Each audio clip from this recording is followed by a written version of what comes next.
If you weren't my boss, I'd hug you right now. The words hang in the air between them like smoke, impossible to take back, impossible to ignore. Noah Carter, 32 years old, single father, a man who hasn't slept more than 5 hours in 3 months, stands frozen on the wrong side of a line he didn't mean to cross. Across the conference table sits Evelyn Sinclair, CEO, the most controlled woman he has ever met. And for exactly 3 seconds, her face does something he has never seen it do before. It breaks open, just slightly, just enough. Then she blinks, and the moment vanishes. Before the story goes any further, if something in those first few seconds already made your chest tighten, you're in the right place. This channel tells the stories that stay with you after the screen goes dark. Hit subscribe so you never miss what comes next. Drop a like if you want Noah and Evelyn to find their way through this. And leave a comment telling me what city and country you're watching from. I want to see exactly how far this story travels. Now, let's go back to the beginning. Because this moment, this one impossible sentence in a conference room, didn't happen in a vacuum. It was built quietly and painfully over 6 months of 2 people trying very hard not to feel what they were already feeling. The morning Noah Carter walked into Meridian Group for his first day, he was running 11 minutes late and carrying a sippy cup that wasn't his. He'd grabbed it by accident off the kitchen counter, mistaking it for his travel mug in the dark. Ava's purple plastic dinosaur cup, still half full of apple juice. And he didn't realize it until he was already on the subway with no time to go back. So he'd shoved it into the side pocket of his laptop bag and told himself nobody would notice. The receptionist noticed. She was maybe 23, sharp-eyed, and trying very hard not to smile as she handed him his visitor badge. Her gaze had dropped to the small purple dinosaur poking out of his bag and stayed there for just a beat too long. "First day?" she asked. "That obvious?" "Little bit," she said, and finally let herself smile. That was how Noah Carter's tenure at Meridian Group began, with a dinosaur sippy cup and a woman at the front desk being kind enough not to laugh out loud. He'd take it. He'd had worse starts to worse days. This was just Tuesday. He'd found the job through a staffing agency 3 weeks after his previous employer, a mid-sized logistics firm, quietly dissolved its entire operations division and handed everyone a cardboard box and a 2-week severance. Noah had stood in the parking lot that afternoon holding his box, laptop charger, a framed photo of Ava, 3 pens he'd stolen from the supply closet over 2 years, and tried to calculate, in real time, exactly how many months of savings he had left before things became genuinely dangerous. The answer was not enough. He didn't tell Ava. She was 6, and she still believed that when Daddy looked tired, it was because he'd stayed up watching baseball. He kept that fiction going as long as he could, making her lunch every morning, walking her to school, reading her 3 chapters of whatever book she'd dragged out from the library that week. She was burning through them, 2, 3 a week. And her current obsession was a series about a girl who could talk to horses, which meant Noah had spent the better part of a month listening to lengthy summaries of horse dialogue on the walk to school. He didn't mind. He loved it. He loved her so much it sometimes scared him, the specific, terrifying way you love someone who is entirely depending on you to hold things together. So he found Meridian, senior account coordinator, mid-level but stable, benefits from day one. He put on his best suit, cleaned his shoes, and showed up 11 minutes late with a dinosaur cup in his bag. And when the receptionist handed him his badge and smiled at him like that, he thought, okay, maybe this one will work out. He didn't meet Evelyn Sinclair on his first day. He'd heard about her before he walked through the door. Anyone who did 5 minutes of research on Meridian Group encountered her almost immediately. She'd taken over as CEO 18 months earlier at 28, which had generated a certain amount of industry press. And the photographs from that time showed a poised, precise woman with dark eyes and a quality of stillness that seemed almost staged. Noah had read enough of those profiles to understand the rough shape of her story.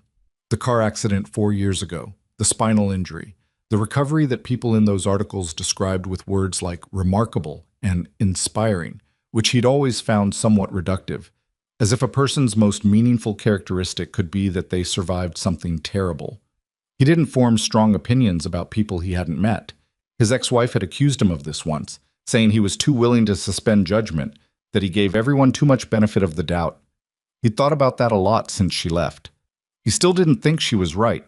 You had to give people a chance to show you who they were before you decided. He met Evelyn on his third day, in the hallway outside the second-floor conference room. He was carrying 2 binders and a cup of coffee, navigating a hallway that was too narrow for the amount of foot traffic it was handling at 10 in the morning, and he turned a corner without looking and nearly walked directly into her. She moved the wheelchair back just fast enough. He stopped just in time. The coffee sloshed but didn't spill. "I'm sorry," he said immediately, his heart doing something stupid. I didn't see." "I know," she said. "You were looking at the binders." "Yeah. Are those the Hartwell files?" He looked down at what he was carrying. "Yes." "Good. We need those for the 11 o'clock. Do you know where room 2C is?" "Not entirely." "Follow me," she said, and turned back the way she'd come, moving with the kind of efficiency that made it clear she had approximately no spare minutes in her day. Noah followed, adjusting his grip on the binders, and that was that. His first conversation with Evelyn Sinclair. 35 seconds. She hadn't introduced herself. He'd figured it out later from the nameplate outside her office. He thought, she seems very busy.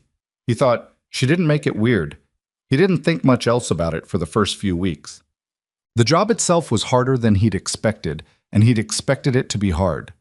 Meridian Group managed communications and PR strategy for a cluster of mid to large corporate clients, and the accounts Noah had been handed were the ones in various stages of crisis.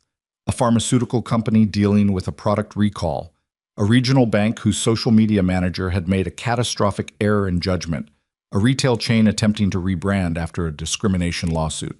None of these clients were easy to talk to, and none of them wanted to hear that the solutions were slow and incremental and required patience they mostly didn't have. Noah was good at this, though. He'd learned early in his career that people in trouble didn't want to be managed. They wanted to feel like someone was actually listening, actually engaged with their specific disaster. So he listened. He read everything. He answered emails at 11 at night and was upfront about what was realistic and what wasn't. And gradually, over the first couple of months, his clients stopped calling him in panic and started calling him with questions. It was a distinction he understood how to cultivate. What he hadn't calculated was what the hours would do to his already thin margins at home. He had a system. Mrs. Paulson, the retired teacher who lived in the apartment below his, watched Ava after school for $40 a day, cash, which Mrs. Paulson preferred, and which Noah provided reliably, even when it meant he was eating sandwiches for dinner 5 nights running. He picked Ava up by 6:30, made dinner, helped with whatever had come home from school, read the horse book, lights out by 8:30. Then he had approximately 2 hours before his own exhaustion became non-negotiable, and he used those hours to answer the day's remaining emails and prep for the next morning. It was a treadmill. It worked, barely, as long as nothing went wrong. Things went wrong in the 4th week when Ava's school called at 2 in the afternoon to say she had a fever of 101 and needed to be picked up. Noah was in a meeting with the pharmaceutical client. He spent 45 seconds in a bathroom stall convincing himself it was manageable before going back in and telling the client he had a family emergency and needed to reschedule. The client was not pleased. Noah drove to Ava's school with his jaw tight and his chest tighter, doing the math on whether this would cost him the account, whether losing the account would have downstream consequences, whether he could absorb those consequences, or whether this was the beginning of the unraveling he was always bracing for. He picked Ava up. She was sitting in the nurse's office in her coat, pale and small, and when she saw him, she said, "Daddy, I don't feel good," in a voice so flat and miserable that something in his chest just stopped calculating and broke a little. He sat next to her on the vinyl bench and held her hand and said, "I know, Bug," and didn't think about the client for approximately 20 minutes. He got back to his desk at 4 and found an email from Evelyn. It said, "Noah, I heard about the emergency. I've moved your follow-up with Bartlett Pharma to Thursday morning. I've already let them know.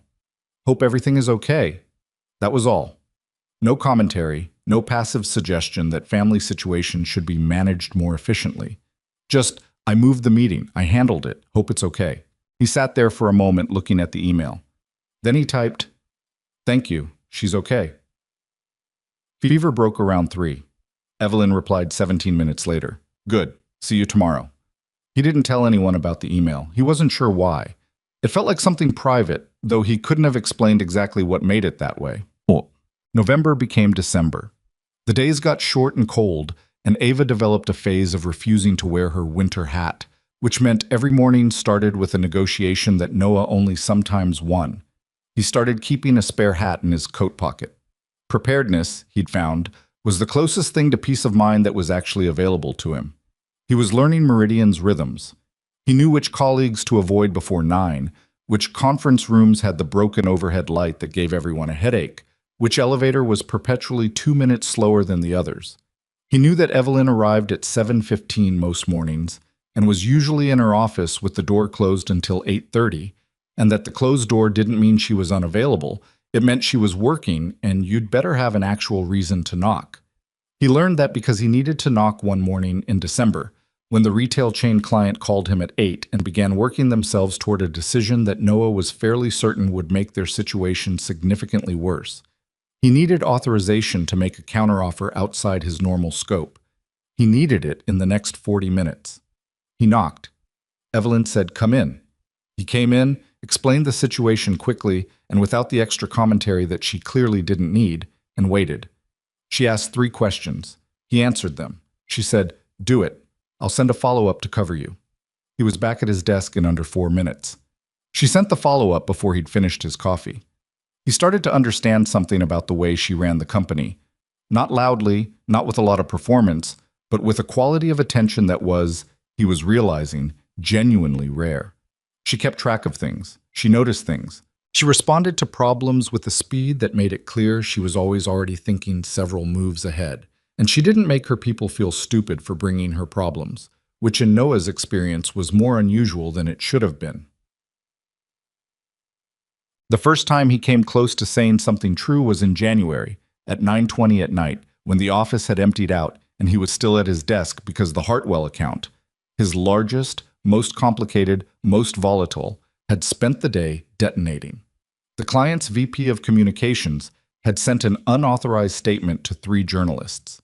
The statement contained 2 factual inaccuracies and one claim that was not technically false, but was the kind of thing that, left unaddressed for more than about 6 hours, would become a much larger fire. Noah had spent the afternoon doing damage control with the journalists, drafting a clarifying release, and having a careful, exhausting conversation with the VP that required him to be very honest about the consequences of what had happened without being so blunt that the man became defensive and stopped listening. He'd gotten it to a stable place. Not resolved, stabilized. There was a difference, and the difference mattered. He was sitting at his desk at 9:20, staring at his monitor, running on 3 hours of sleep and the specific post-adrenaline flatness that followed a day like this, when Evelyn came around the corner. She had a coffee cup in the bag on the side of her wheelchair, and she set it on his desk without asking. "Black," she said. "You look like milk and sugar would be wasted." "Is it that obvious?" "I read the update you sent at 7. She'd stopped at the edge of his desk, not coming fully into his space. "You handled it." "Barely." "Barely still counts." She glanced at his screen. "Anything still open tonight?" "Nothing that can't wait until morning." "Then go home, Noah." He looked at her. "You're still here." I live differently than you do," she said, and there was something matter-of-fact in it that wasn't self-pity and wasn't bravado either, just a statement about the shape of her life that he found he didn't know what to do with. He didn't try to respond to it, because he suspected she wouldn't want him to. "Thanks for the coffee," he said instead. She nodded. "Ava, she's better? You mentioned she had an ear infection last week." He looked up again, a little surprised that she remembered. "Yeah, she's good. Finished the antibiotics Friday." "Good." She turned toward the elevator. "Good night." "Night," he said. He sat there for another few minutes after she'd gone, drinking the coffee, thinking about nothing in particular. The office was very quiet. Outside, the city moved the way it always moved, indifferent and continuous. He thought about Ava asleep in her bed at home, Mrs. Paulson's $40 in an envelope on the counter, the Hartwell account sitting in a state of provisional calm that might or might not survive the morning news cycle. He thought about the fact that Evelyn Sinclair had remembered his daughter's ear infection. He drank the rest of the coffee and went home. February brought a cold that burrowed into the city and stayed. Noah started keeping a second blazer at the office because some mornings the commute left him so windburned that walking into the building in just a shirt felt vaguely unprofessional. He was in a rhythm now, a narrow, precise rhythm, but a rhythm. He knew how to manage his accounts. He knew how to manage his mornings. He knew how to be a father to a child who was bright and demanding and sometimes terrifying in how much she needed from him. What he hadn't accounted for was that Ava was accumulating opinions about Evelyn Sinclair. He'd made the mistake once of mentioning her by name when Ava asked about his day. He'd said something like, "My boss helped me sort out a problem at work." And Ava had asked her name, and he'd said Evelyn, not thinking anything of it. A week later, Ava referred to her as the Evelyn lady and asked if she was nice. "She's professional," he said. "What does that mean?" "It means she's good at her job." "But is she nice?" He thought about it. "Yeah," he said. "She is." Ava seemed satisfied with this. She filed it away somewhere and didn't bring it up again for a few weeks. But the name stuck. And that was the thing about Ava. Things stuck with her. The Hartwell account almost collapsed in March. Not almost. It did collapse for approximately 48 hours. And Noah spent those 48 hours in a state of focused, almost preternatural calm that he didn't entirely understand until it was over and he found his hands were shaking. The client's CEO had spoken off the record to a financial journalist, except the journalist had decided, for reasons that seemed inexplicable until you looked at the timing of an unrelated news cycle, that the off-the-record agreement no longer applied to a certain portion of the conversation. By Monday morning, there were 2 items in business press that were not catastrophic individually, but were catastrophic in combination, and Noah had about 4 hours to build a response strategy before the story got picked up at a wider scale. He did it. He worked with Evelyn. She stayed in the loop for every decision, available at each step without hovering. And he worked with the client, who was rightfully panicked, but responsive when Noah was direct about what was happening. By Tuesday evening, the story had plateaued. By Wednesday morning, a larger story had broken elsewhere in the industry, and the algorithm had moved on. Wednesday afternoon, Evelyn called him into her office. She told him he'd handled the crisis well. She said it directly, without elaboration, in the way she said most things that she meant. He said, "I don't think I slept more than 3 hours either night." "I noticed," she said. "There were emails from you at 2 and 4 in the morning." He'd forgotten she'd be able to see that. He felt briefly self-conscious. "Sorry." "Don't apologize for that." She looked at him with an expression he couldn't quite name. "Does Ava know when you're this stressed?" The shift in subject caught him slightly off guard. "She knows something's wrong," he admitted. "I don't know how she knows, but she does. She started sleeping in my bed again Monday night. She said she heard a bad dream." "Did you tell her it was okay?" "I told her Dad was just busy with work and it was going to be fine." "Was that true?" "It is now," he said. Something moved across Evelyn's face then. He wasn't sure what to call it. She looked at him for a moment with a quality of attention that felt different from the attention she gave problems and strategy documents. More personal, more careful. "You're good at this," she said. "At all of it." "The job, or all of it," she repeated. And then the moment closed, the way those moments did around her, efficient and self-contained. "I wanted to tell you that." He left her office a few minutes later and stood in the hallway for a second, not entirely sure what to do with the warmth sitting in his chest.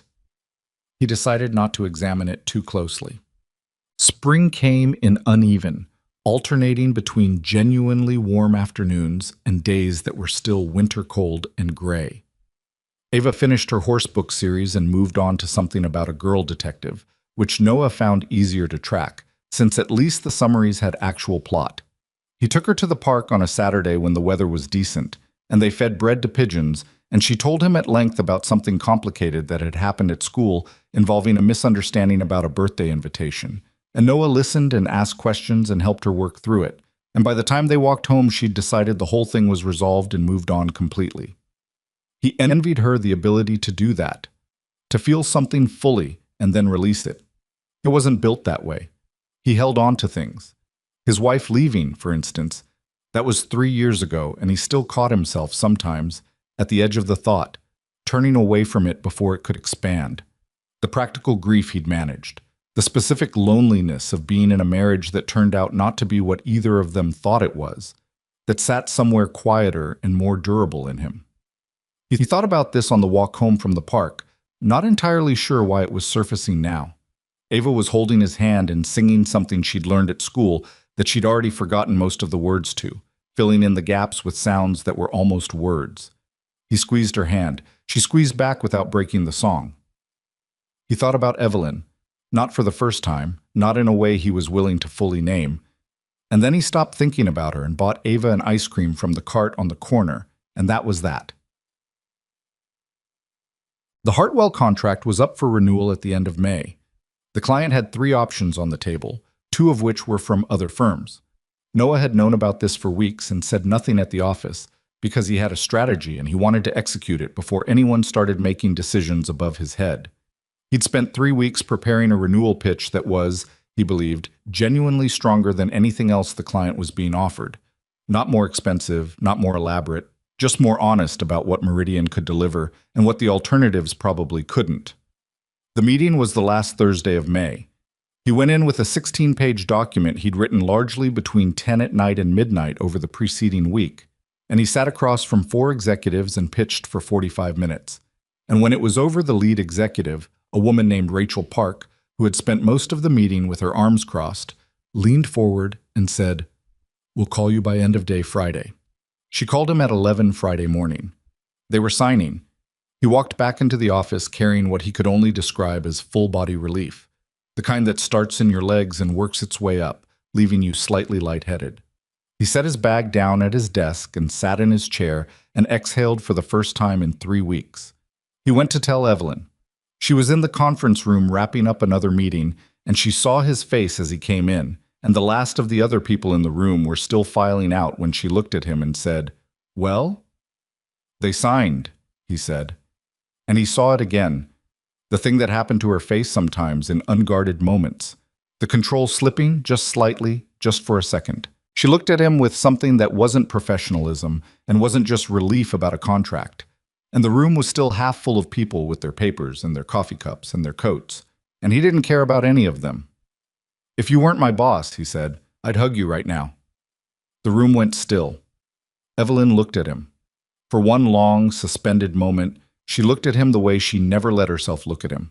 All of it visible, everything she'd kept behind the title and the closed door and the careful professional distance. And his heart was doing something that had nothing to do with the Hartwell account and everything to do with 6 months of coffee cups at 9 o'clock at night and ear infection follow-ups and her voice saying all of it and meaning something she wouldn't let herself say directly. Then she blinked, and the expression was gone. "Congratulations," she said, and her voice was exactly right, exactly the CEO voice, exactly the appropriate register of professional acknowledgement. And the people in the room smiled and someone clapped him on the back and everything went back to normal. Except nothing felt normal at all. Nobody mentioned what happened in the conference room. That was the thing that made it harder, somehow. If someone had laughed, if a colleague had nudged him in the ribs afterward and said something stupid about it, Noah could have deflected and moved on. If Evelyn had called him aside and addressed it directly, that was inappropriate. Let's be professional. He could have apologized and filed it somewhere manageable. But nobody said anything. The moment happened, and then the room emptied out, and the day continued, and by evening it was as if those 7 words had never existed, except they had existed. And Noah knew it, and he was almost certain Evelyn knew it too. He drove home that Friday with the Hartwell renewal signed and sitting in his email in his hands doing something on the steering wheel that was not quite drumming and not quite gripping, some nervous middle state. Ava was at Mrs. Paulson's. He had 40 minutes before he needed to pick her up. He spent those 40 minutes doing exactly what he'd trained himself not to do, which was turn that moment over in his mind looking for something certain. The way Evelyn's face had changed. Not gradually, suddenly, like a window opening. Everything she kept behind the careful exterior, visible for exactly long enough to be undeniable, and then gone. He'd been reading her wrong, maybe. Or maybe he'd been reading her exactly right, and that was the problem. He picked up Ava. She'd made a drawing at Mrs. Paulson's, a cat with 7 legs that she insisted was not a mistake. That was just how this particular cat was. He told her it was the most interesting cat he'd ever seen. She told him she planned to make a whole series. He made dinner. He gave her a bath. He read 2 chapters of the detective book. He turned out the light and sat in the hallway outside her door, in the particular way he did sometimes when the apartment felt too quiet, listening to her breathing even out. He didn't think about the conference room again that night, or at least he tried not to. He was mostly unsuccessful. The following Monday, Evelyn was in a client meeting until 11, and when she emerged, she was already talking to 2 members of the strategy team, and she passed his desk without pausing, which was not unusual, which was completely normal. She said good morning in the direction of the general office and kept moving. Noah said good morning back and looked at his monitor. Nothing was different. He needed nothing to be different. He needed to be a person who could secure the Hartwell contract and say something stupid in front of 8 colleagues and move on with his professional life intact. I was a 32-year-old single father with unpaid dental bills and a daughter who currently believed cats could have 7 legs if you wanted them to. He did not have the bandwidth for whatever this was. He opened his email. He answered 3 client messages. He was fine. He was not entirely fine. Well, what changed, and changed quietly enough that he almost didn't track it happening, was that June became a different kind of month than the ones before it. Not because anything dramatic occurred, the opposite, almost. The days settled into something more comfortable than they'd been, and the comfort was its own kind of complication, because Noah kept waiting for the discomfort to return, and it didn't. Evelyn had, in some subtle reorganization of her schedule that she never drew attention to, shifted the Friday morning all-hands meetings to 10 o'clock instead of 8:30. He found out about this through the calendar update, not through any conversation, and he spent about 90 seconds before he understood what it meant. 8:30 on Friday was the slot he'd mentioned, once in a passing conversation 3 months ago, when she'd asked whether the meeting times were working for him, and he'd said they were mostly fine except Fridays were complicated because Ava's school started late, and his usual arrangement with Mrs. Paulson didn't kick in until 9. He'd said it and moved on because it wasn't a complaint, just an answer to a direct question. She'd moved the meeting. She hadn't said anything about it. The calendar just updated.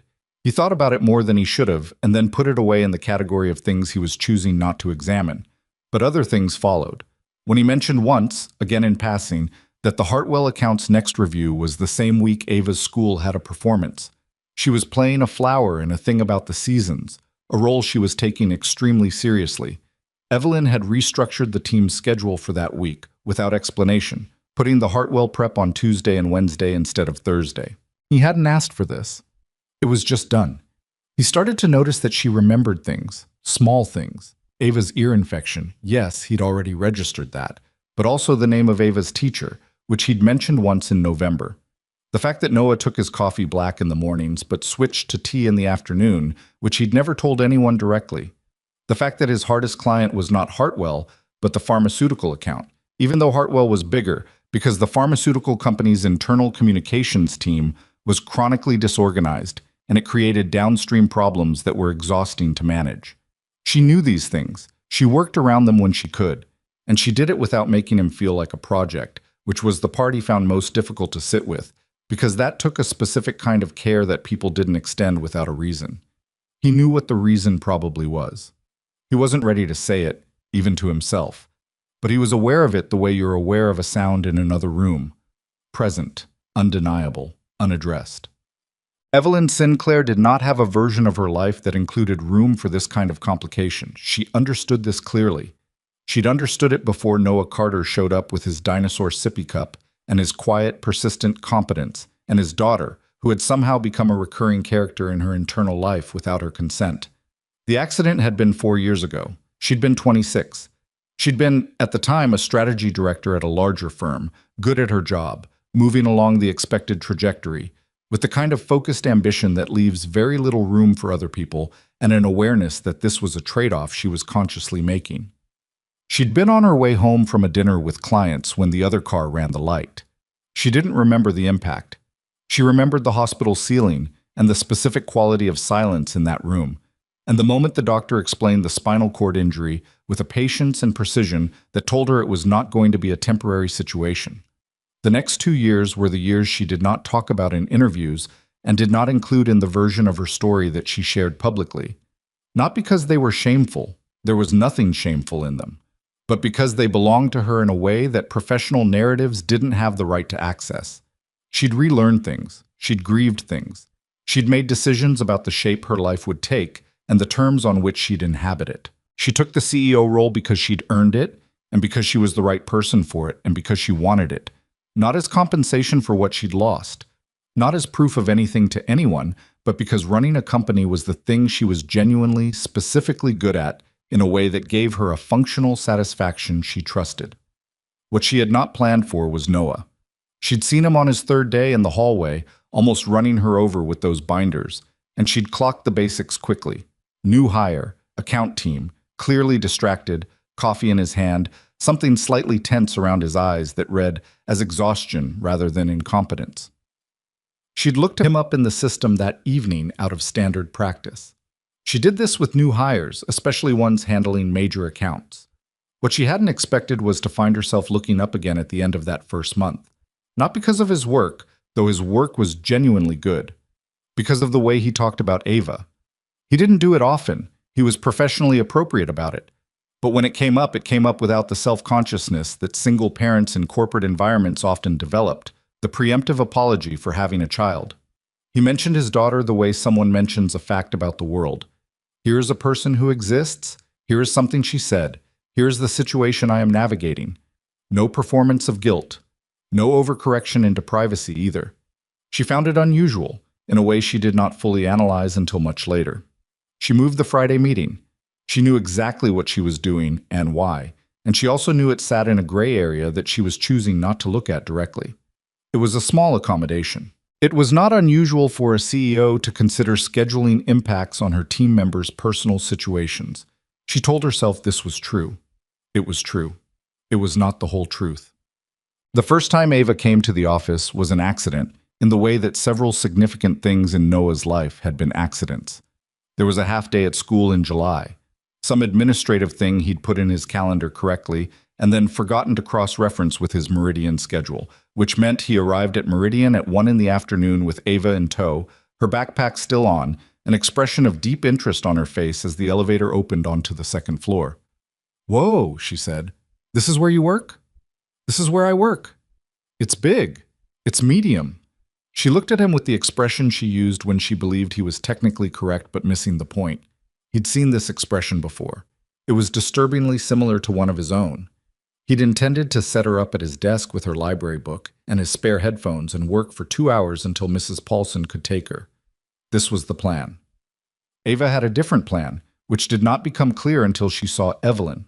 Evelyn came out of the corridor near the window in conversation with the firm's head of finance, and Ava grabbed Noah's arm and whispered, "Is that her? Is that the Evelyn lady?" Ava, too late. Ava had already raised her hand in a wave that was large enough to be visible from a significant distance. Evelyn noticed, hard not to, and finished her sentence to the finance director and then redirected toward Noah's desk with an expression that was not quite a smile yet, but was clearly heading in that direction. "This must be Ava," she said, stopping a few feet away, which was exactly the right distance, not looming, not detached. Ava, who was normally fairly bold with strangers, went slightly shy. She pressed closer to Noah's arm. "Hi," she said, at about half her usual volume. "Hi, I'm Evelyn." "I know," Ava said. "Daddy talks about you." Noah felt the back of his neck go warm.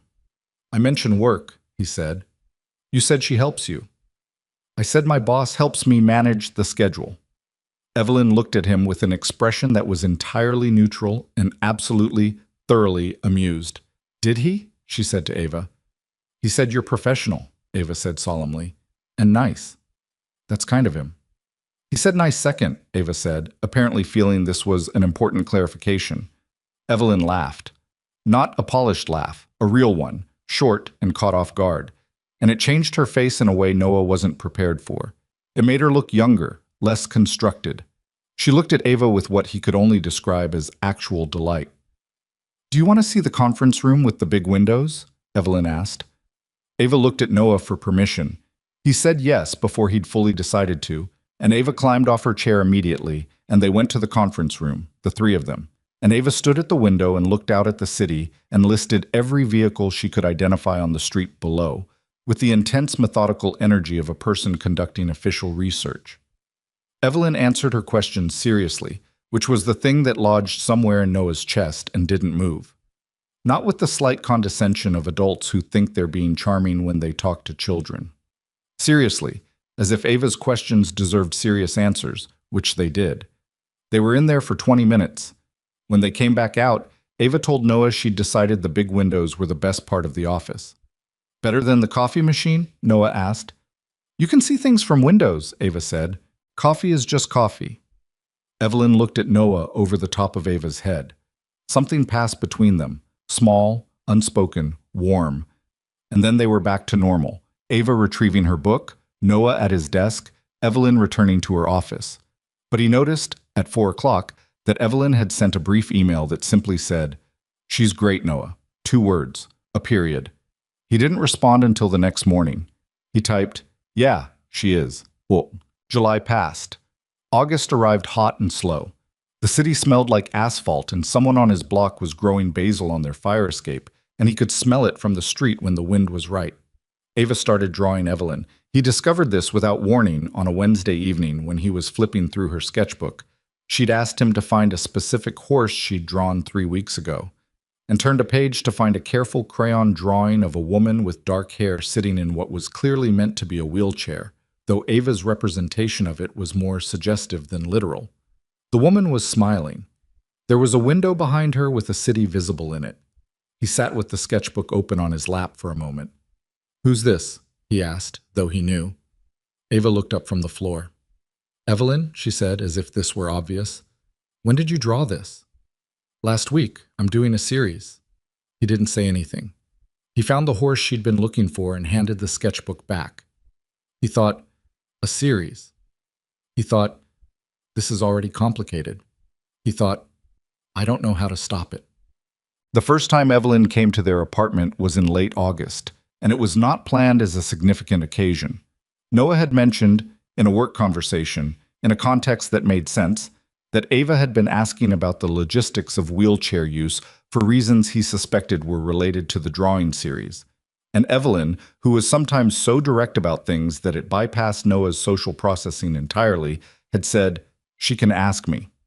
"That's not a requirement," he said immediately. "I know it's not a requirement." "You don't have to." "Noah." She looked at him steadily. "I can come by on Saturday if that works. She can ask her questions and I'll answer them. It's fine." He said Saturday worked.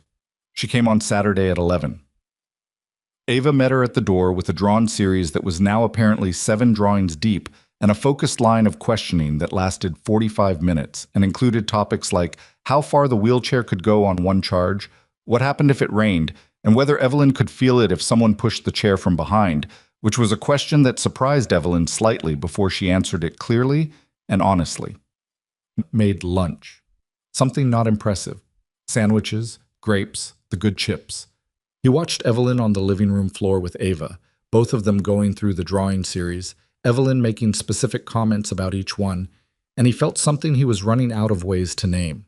It wasn't gratitude, though it contained gratitude. It wasn't admiration, though it contained that too. It was something more uncomfortable than either of those things. After lunch, Ava had fallen asleep on the couch, the particular crash of a child who has run hard on questions all morning, and Noah and Evelyn had ended up in the kitchen, his kitchen, which was smaller than it needed to be, and had a window that looked at the building across the alley. "You didn't have to do this," he said. "You keep saying that." "Because it's true." She held her coffee cup in both hands and looked at him. "Do I seem like someone who does things I don't want to do?" "No," he admitted. "Then believe me when I say I wanted to come." She glanced toward the living room where Ava was visible on the couch, mouth slightly open. "She's making a series. That's a very specific kind of attention. She does that with things she cares about." Evelyn looked back at him. She didn't say anything for a moment. He was aware of the distance between them in the small kitchen, maybe 4 feet, and the fact that neither of them was moving to increase it. "She asked me," Evelyn said finally, "while you were making lunch, whether you were sad." Noah's chest tightened. "What did you tell her?" "I told her that you didn't look sad to me, that you looked like someone who was working very hard." She paused. She said she knew about the working hard, but she was asking about something different. He was quiet. "She's 6, Evelyn said, not critically, just as an observation about what 6-year-olds can see. "What did you say?" I said I thought you were okay. She looked at him carefully. Are you okay? It was such a simple question. People asked it all the time without expecting an answer. He understood, though, that she was asking it in a way that meant she actually wanted to know. Most days, he said. And the other days? He looked at her. I thought about the long math of it. The bills, the sleepless nights, the Hartwell crises, the treadmill that had to keep running because stopping wasn't an option, and about how he'd spent the last 3 years building a life that was functional and genuinely, meaningfully good in the ways that mattered, and quietly, bone-deep, exhausting in ways that he didn't say out loud. The other days I'm tired, he said, but I'm okay. She nodded. She didn't try to fix it or reframe it. She just received it, which was the thing she did sometimes that undid him slightly. Me too, she said quietly. Most days. He hadn't expected that. He looked at her and she let him look. And there it was again, the window opening just for a second. And he thought about how much was contained in those 2 words. Her own version of the treadmill, the shape her life had taken, the terms she'd chosen, the things that were good about it, and the things that cost her. Most days. He wanted to say something. He wasn't sure what. The sentence he could feel forming somewhere in him was the kind of sentence that would change the space between them permanently. And the kitchen was small, and Ava was asleep in the next room, and whatever he was feeling was already complicated enough. So he didn't say it. He refilled her coffee. She let him. They stood in his kitchen in the last of the summer afternoon and talked about something else, something easier. And Ava slept on the couch, and the window across the alley caught the light. September brought school back into session, which was in some ways a relief because it restructured the week, and structure was Noah's primary coping mechanism. Ava went back to Ms. Reeves's second-grade class with significant opinions about her seat assignment, which she lobbied for changing with a persistence that Noah found exhausting and also somewhat admirable. The evening conversations with Evelyn were becoming a pattern he hadn't named yet. They didn't plan them. That was the part he kept returning to when he allowed himself to think about it. It wasn't that he was staying late in the hope of seeing her, or at least he was fairly certain that wasn't what was happening. It was that the office was quieter after 7, and quiet made it easier to think. And when Evelyn's office light was still on, which it usually was, he was aware of it in the peripheral way that you become aware of things that your attention has decided are relevant. Sometimes she came out. Sometimes she didn't. When she did, they talked for 15, 20 minutes. Never about anything they planned to talk about. The conversations sprawled in the way conversations do when the people having them are, without quite saying so, relieved to be talking to each other. He told her about his marriage once. Not all of it.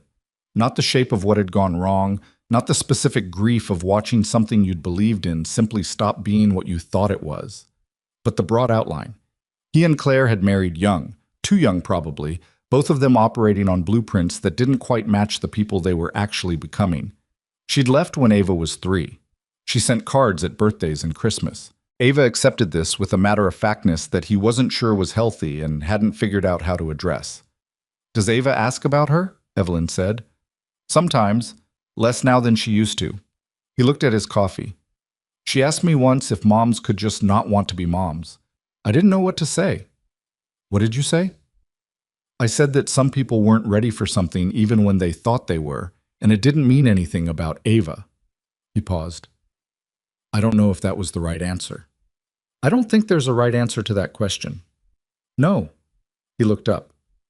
"What did you tell yourself when things happened to you that didn't have a right answer?" She was quiet for a moment. He hadn't planned to ask something that direct, and he wasn't sure she'd take it as an invitation, but she did. She considered it honestly. "I told myself I could be angry about the shape things took, or I could figure out what to do with the shape." She kept her voice even. "I wasted about a year being angry. I'm not saying it was wasted exactly. It was probably necessary. But there came a point where the anger was just weight I was carrying for no reason." She paused. "I don't know if that helps." "It does," he said. She looked at him. "You're not angry." "I was." "What happened to it?" He thought about it seriously. "Ava," he said finally. "Hard to sustain a lot of anger when there's someone who needs your full attention." Evelyn smiled slightly. It was a real smile, the kind she only let out when she wasn't thinking about managing her expressions. He'd learned to recognize it. That's probably the best reason to have a kid, she said. Not the intended one. No, but still. He left the office at 9 that night and walked to his car and sat in it for a moment before starting the engine, thinking about nothing specific, or thinking about everything specific. He couldn't always tell the difference at this hour. The city at 9 was different from the city at 5. Quieter in a way that felt less like peace and more like the city just finally getting tired. He drove home thinking about what she'd said, the anger and the weight of it, the decision to put it down.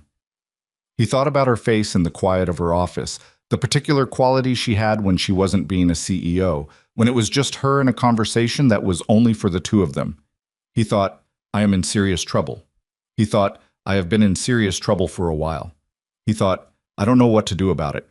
He pulled into his parking spot and sat there another minute with the engine off.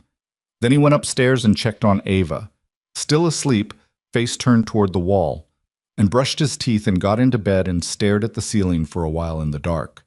In 2 floors worth of distance and a half-mile of city street, it was entirely possible that Evelyn Sinclair was also not sleeping. It was also possible she was perfectly fine. She was better than him at containing things. He closed his eyes. He thought about the moment in the kitchen. Most days. He thought about the conference room in May and the expression on her face before she closed it off, and the fact that they had never talked about it, not once, not even around the edges. He thought, something has to happen, eventually. He thought, I'm not ready. He fell asleep with his window open and the distant sound of the city settling into its own long night. He didn't bring it up on Monday. He'd spent the weekend constructing a version of himself that was professional and grounded and had not spent Friday night staring at the ceiling, and he walked into Meridian on Monday morning carrying that version carefully, the way you carry something that might spill. Evelyn's office light was on when he arrived. The door was closed. He made his coffee, sat down, opened his email, and proceeded to behave like a person who had his life in reasonable order. It worked, mostly, for about 3 days. On Thursday morning, Evelyn stopped by his desk before the 9 o'clock team check-in. This was not unusual. She sometimes did a quick circuit of the floor before meetings, not hovering, just present in a way that told the team she was engaged and paying attention. But she stopped at his desk specifically, and she said, The Kellerman proposal. I read your draft last night. The framing in the second section is exactly right. And he said thank you, and she nodded, and then she didn't leave immediately, which was slightly unusual. He looked up. She was looking at him with an expression he couldn't categorize. Not the CEO expression, not the after-hours kitchen expression either. Something careful and slightly uncertain, which was not a quality he associated with her. I've been thinking, she said, at a volume that didn't carry past his desk, about what you said on Saturday. I said a lot of things on Saturday. The part about being tired. She held his gaze. I just wanted to say, if it gets to a point where it's more than tired, She stopped, seemed to recalibrate. You can say something. He understood what she meant and what it cost her to say it in those terms. Not an offer of professional support, something more direct than that, dressed in language that kept them both on technically safe ground. Okay, he said. She nodded. She left for the meeting.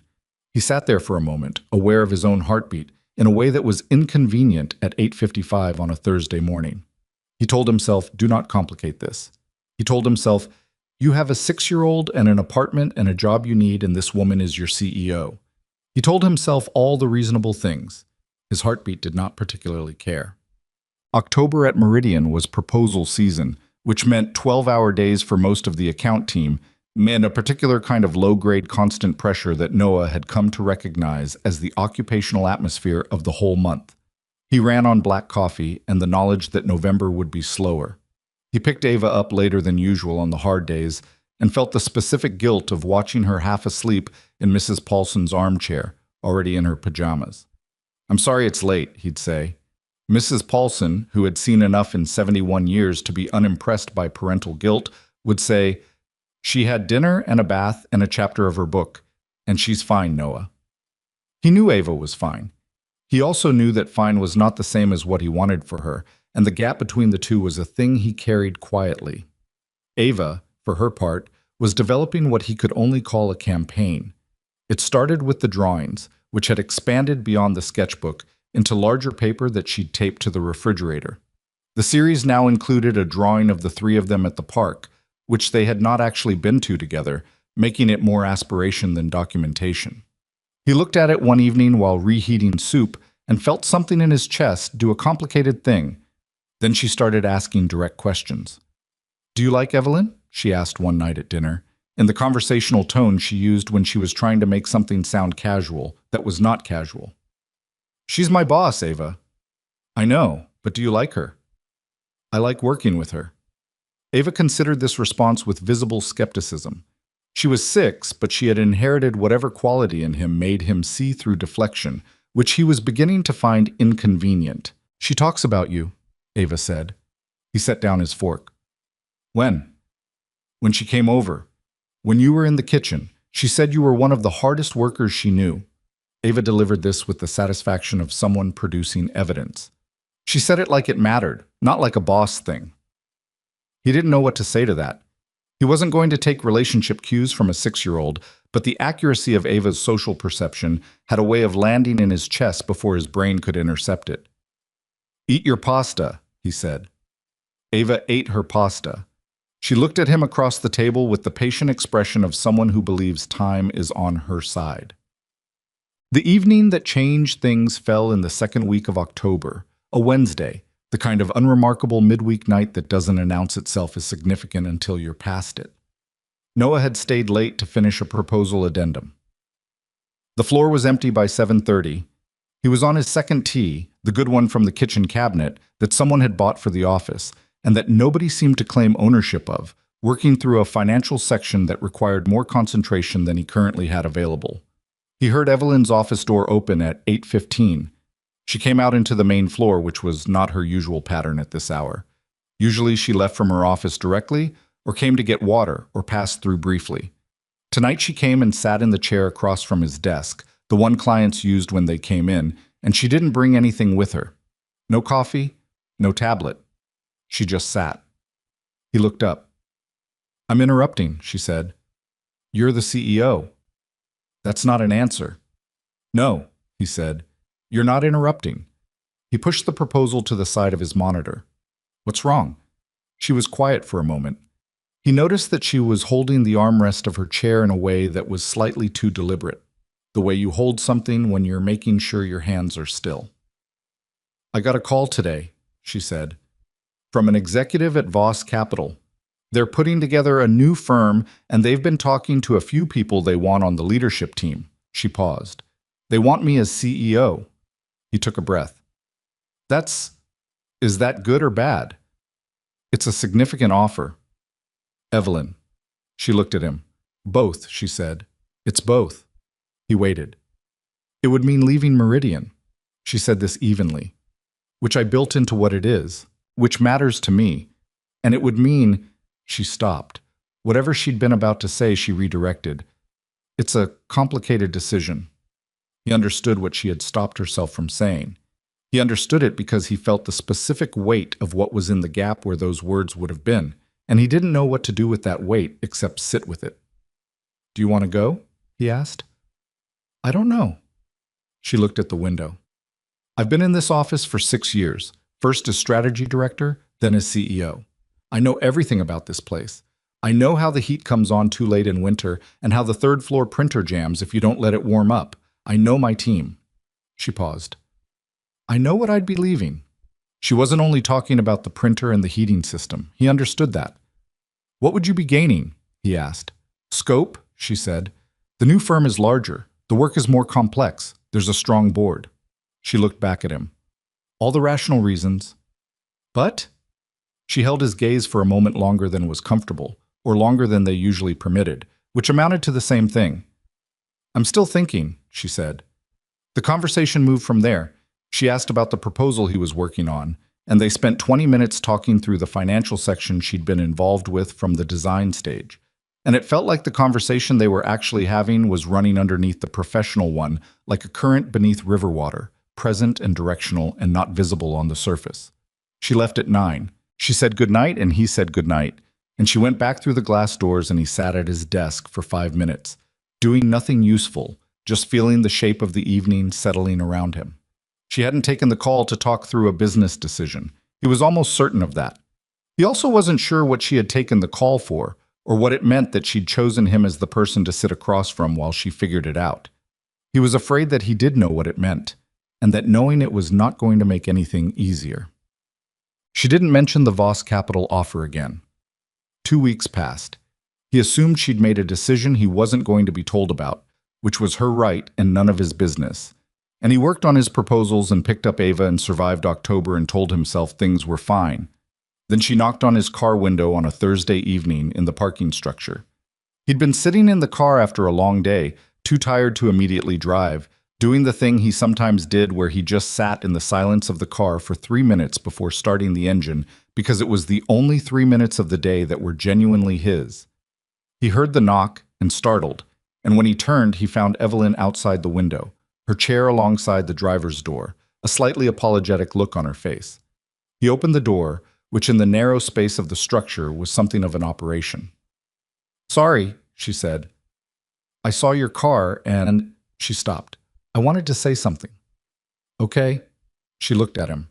The parking structure was mostly empty, fluorescent and echoing, a place that existed for transit and wasn't designed for anything that mattered. And she looked at him the way she had in the conference room in May, the window opening, and this time she didn't close it immediately. "I turned down the offer," she said. He was very still. "I've been trying to understand why exactly," she continued, "because the rational case for taking it was strong. And I sat with it for 2 weeks and I couldn't make myself want to go." She paused. "I think I needed to say that to someone." "To someone," he repeated. "To you." She said it directly, in the Evelyn way that didn't decorate things. "I wanted to tell you." He didn't say the thing that was in his chest. "I didn't say it because the parking structure was fluorescent and they were at work, technically, still on work property, and she was still his CEO, and all the things that were true remained true regardless of what was happening in the space between them. He was a person who believed in not acting on things until he knew what he was doing. He had a daughter. He had a job. He had learned, at some cost, that moving too fast toward something you wanted was how you ended up somewhere you hadn't meant to be. "I'm glad," he said. "Yeah?" "Yeah." He looked at her. "I would have missed the conversations." Something shifted in her face. Not the full window, something smaller, just as significant. "Me too," she said quietly. She said goodnight. He said goodnight. He watched her navigate toward the elevator and waited until he couldn't see her anymore. And then he started the car and drove home to Ava and the pasta she'd claimed she wasn't hungry for, and the horse detective book she'd circled back to after finishing the detective series, and he was aware, somewhere below the ordinary business of the evening, that something had changed. Not broken and not resolved. Changed the way a season changes when you're not quite watching, gradually and then suddenly, and you can't go back to what it was before. Well, the morning Ava got sick, he woke up at 4:50 to the sound of her coughing. Not a regular cough. The kind that had texture to it, a wetness that made him sit up immediately, the specific alarm signal that parents develop and cannot turn off. He went to her room and turned on the small lamp by her bed. She was awake, looking at him with the wide-eyed expression of a child who doesn't feel well and has been hoping someone would come. "Daddy," she said. "My chest hurts." He sat on the edge of her bed, put his hand on her forehead. She was warm, not burning. Warm in a way that was concerning rather than immediately dangerous. He listened to her breathe and didn't like what he heard. He took her temperature, 102.3. He called the pediatric clinic when it opened at 7. The nurse asked him a series of questions. She said to bring Ava in at 9. He emailed Meridian at 7:30, a short message to his team lead saying he had a family emergency and would be offline. Then, because he couldn't not, he sent a separate note to Evelyn. He didn't know why he told her specifically. He just sent it. "Ava is sick, taking her to the doctor this morning. Will update when I know more." And put his phone in his pocket and focused on getting his daughter dressed without tiring her out. Evelyn replied before he was out the door. "Don't worry about work. Let me know how she is." He didn't have the space to think about that. He loaded Ava into the car with her blanket and her stuffed rabbit and drove to the clinic. Pneumonia was the word the doctor used at 10:15. Not mild. The cough had developed fast, and the X-ray showed consolidation in the lower right lobe that the doctor described with a calm professionalism that Noah registered through a kind of tunnel, catching every third word and reconstructing the meaning from those. Hospital admission, IV antibiotics, close monitoring. He called Mrs. Paulson from the hospital parking lot to tell her, because Mrs. Paulson cared about Ava and deserved to know, and because he needed to tell someone in a voice that was out loud rather than just in his head. Mrs. Paulson said she'd come to the hospital if he needed her, and he said he'd let her know, and he was grateful, and he couldn't say it with enough weight, so he just said thank you twice. Ava was admitted by noon. They gave her a bed by the window, which she was not well enough to appreciate yet, but which he registered as something good, a window, something to look out of when she felt better. She was attached to monitors and an IV line, and she was so small against the white bed that he had to look somewhere else for a moment to collect himself. He sat beside her bed. He held her hand when she let him, and sat in the chair beside her when she slept.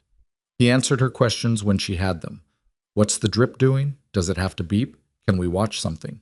And handled the nursing check-ins and the physician's evening rounds, and the paperwork that appeared at intervals that seemed designed to prevent any sustained rest. He didn't eat dinner. He forgot until 9 o'clock, at which point it didn't seem worth addressing. The second day was harder than the first in the way that hospital days compound. The sameness of the room, the disrupted sleep of both of them, the small indignities of an institutional environment that is trying its best but is not home. Ava's fever came down 2 degrees and then crept back up. The physician was not alarmed. Noah was controlling what he chose to show on his face. He texted Evelyn at some point on the second afternoon because she'd asked for updates and he was doing his best to give them. He typed, "Fever still up and down. Doctors say this is normal for this stage. She's stable." He looked at what he'd written and then added, "She asked about you today. I told her you said to get better fast." He hadn't told Evelyn to say that. It wasn't true, but Ava had brightened slightly when he said it, and he'd made peace with the small fiction. Evelyn replied, "That's exactly what I said. Tell her I mean it." He read this twice. He put his phone down. He looked at Ava sleeping with the stuffed rabbit under her arm and the monitor light blinking steadily above her bed, and he thought about how fear had a specific texture in his chest, a heaviness that wasn't quite pain, and how the only way he knew to handle it was to just keep sitting with it. He'd been sitting with it for 3 years in various forms. He was getting less good at it, not more. She came on the third night. He didn't know she was coming. He hadn't asked her to come and would not have asked her to come because she was his CEO, and this was a hospital room, and there were already enough complicated things in his life without adding more. It was 12:40 in the morning. Ava was asleep. The night shift nurse had done her 11 o'clock check, and the room was in the particular quiet of a hospital at night. Not silent, never silent, but muffled.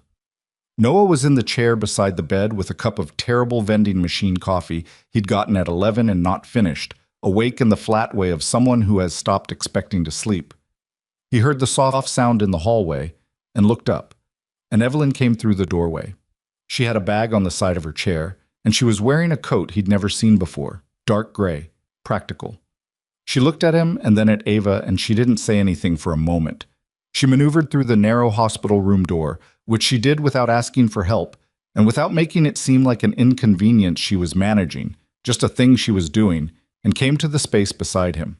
She set the bag on the corner of the windowsill. She took out a container of food, something from the Thai place 3 blocks from the office, his order, the one he always got when they ordered in for late meetings, and a coffee from somewhere that was not the hospital vending machine. "Eat," she said, quietly enough not to wake Ava. He looked at the food. He looked at her. "What are you doing here? You haven't mentioned food in 2 days of updates." "I'm fine." "Noah." She looked at him with an expression that did not accept this. "Eat." He ate. He didn't realize how hungry he was until the first few bites, and then he ate with the focused inelegance of someone whose body has been waiting patiently for his brain to catch up. Evelyn sat beside him and didn't talk and didn't make him feel observed while he ate, which was a specific quality of her company he'd come to rely on, the ability to be present without requiring anything from him. The room was quiet except for the monitor. Outside the window, the city did its middle-of-the-night thing. Ava's breathing was even. "She sounds better," Evelyn said, low. Yeah. He looked at Ava. Physician says if the fever stays down tomorrow, she can probably go home the day after. Good. He set the empty container on the windowsill beside the bag. He held the coffee. It was actually warm. She'd gotten it recently. She'd planned the timing of this, and looked at the floor for a moment and then looked at Evelyn. You drove here at midnight, he said. 12:30. Evelyn, I know, she said. I know what it looks like. I'm not... He stopped. He wasn't sure what he'd been about to say. That he wasn't complaining, that he wasn't pushing, that he didn't know what to do with her sitting in his daughter's hospital room at 12:30 in the morning with Thai food and a real coffee. She was looking at Ava in the bed. Her face in the low light of the hospital room was not the CEO face and not the conference room face.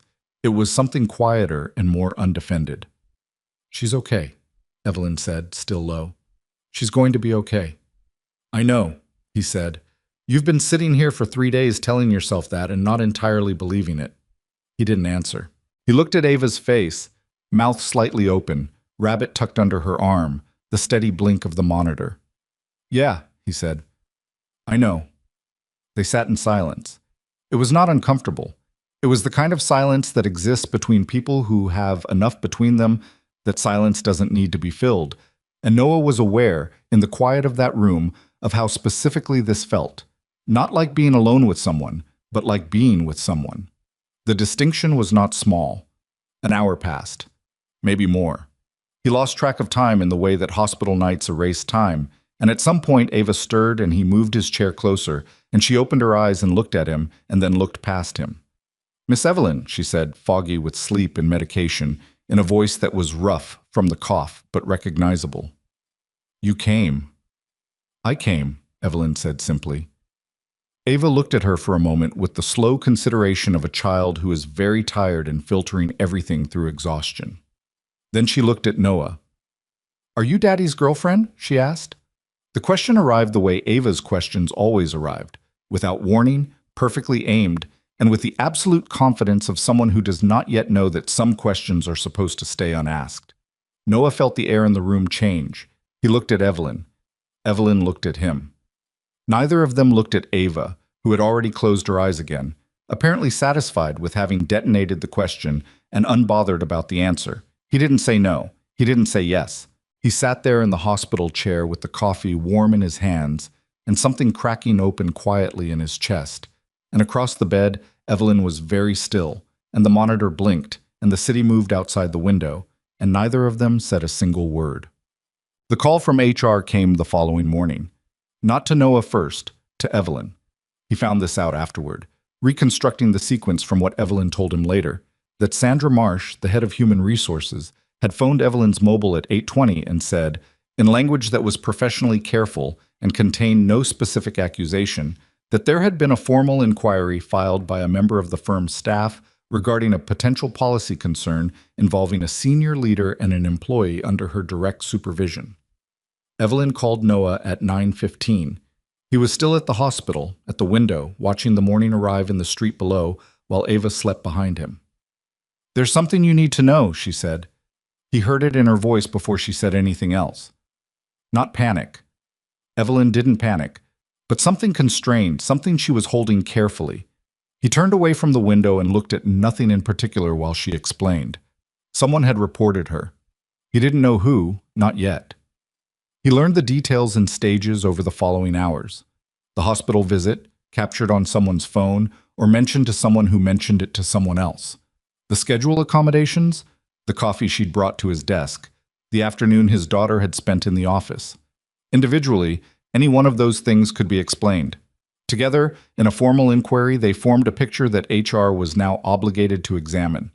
He stood at the hospital window with the phone against his ear and felt a very cold thing move through his chest.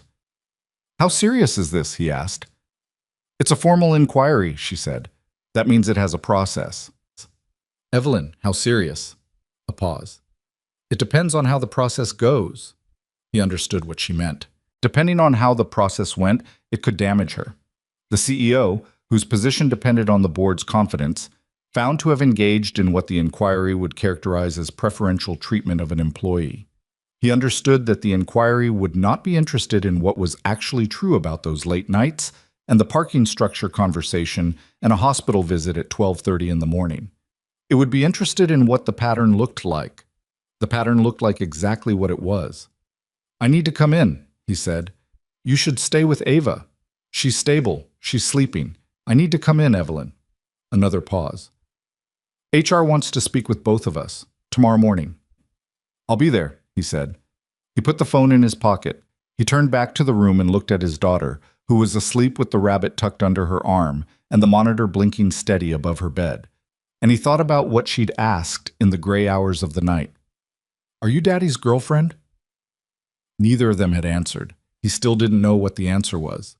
He only knew, standing in this hospital room at 9:15 in the morning, that the question had stopped being abstract sometime in the last 72 hours, and that whatever was waiting for them in that HR office tomorrow was going to force the answer into daylight, whether they were ready for it or not. He sat down in the chair beside Ava's bed.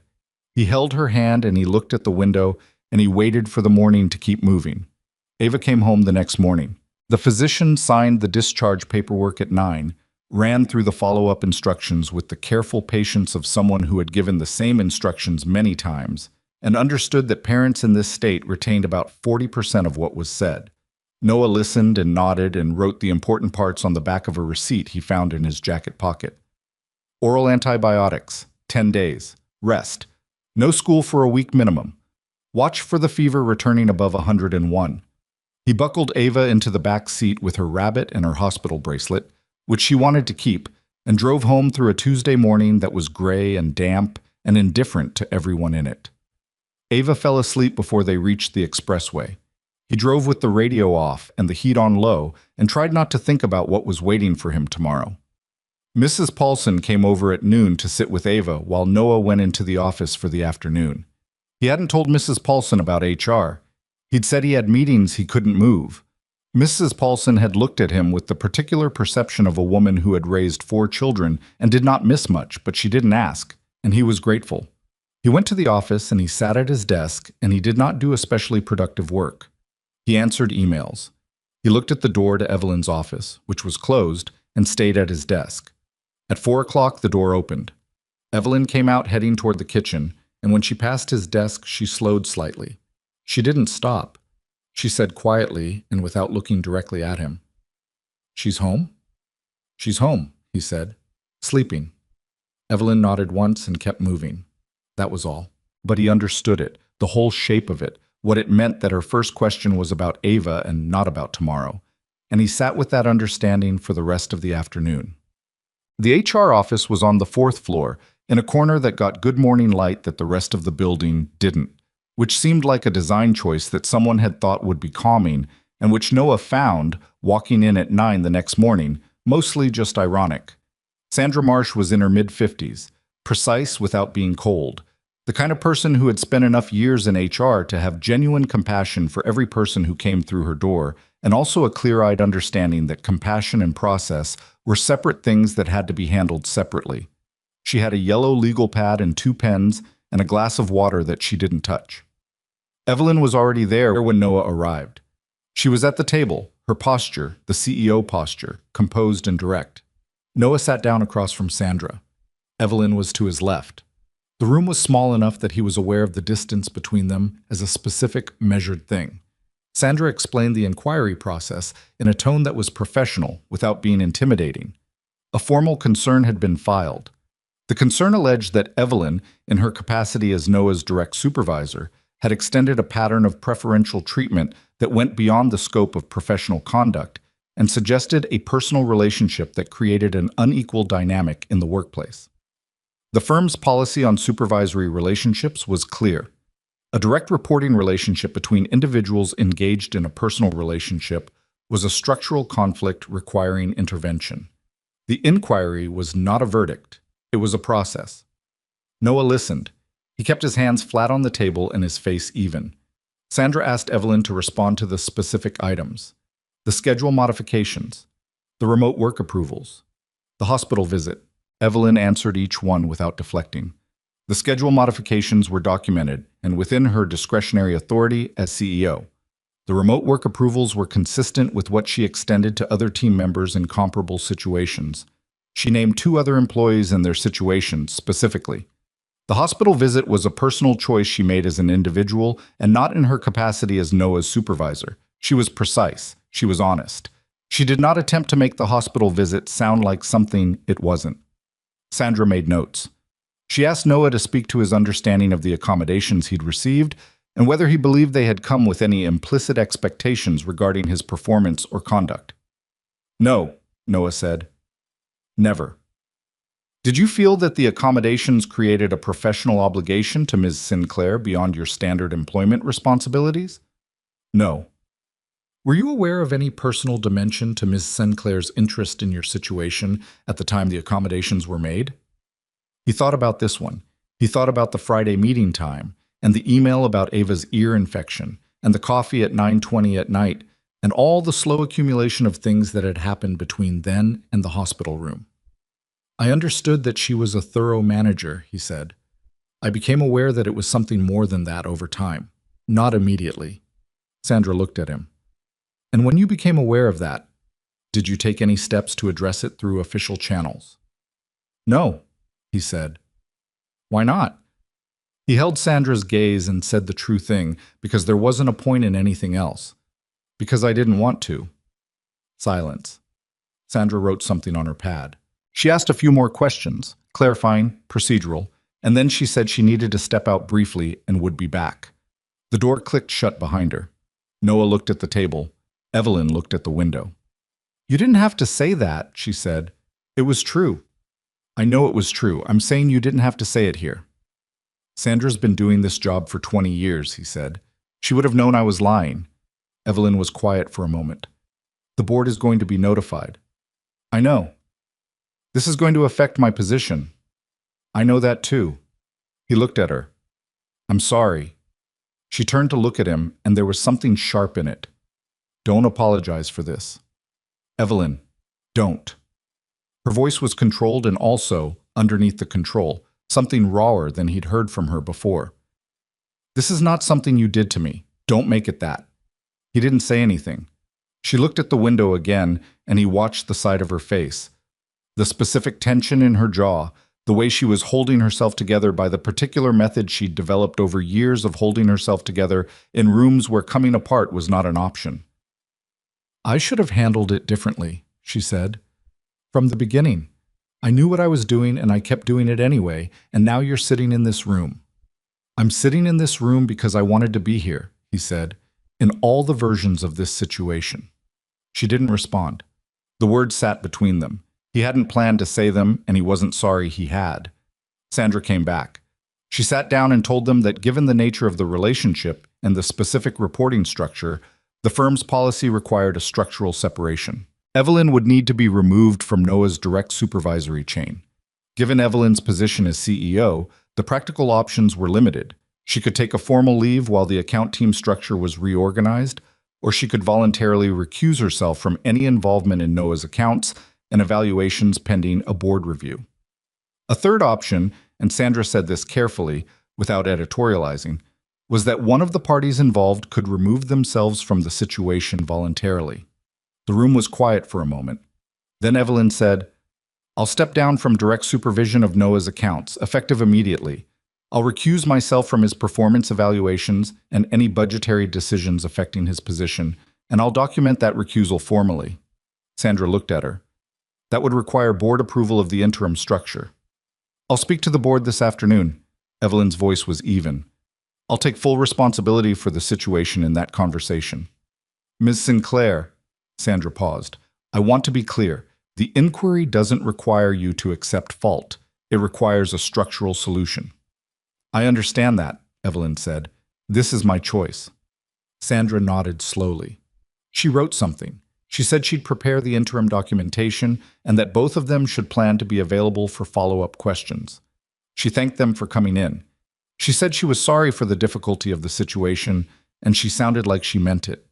They left the HR office together and went to the elevator in silence. The elevator took a while to arrive, the way it always did.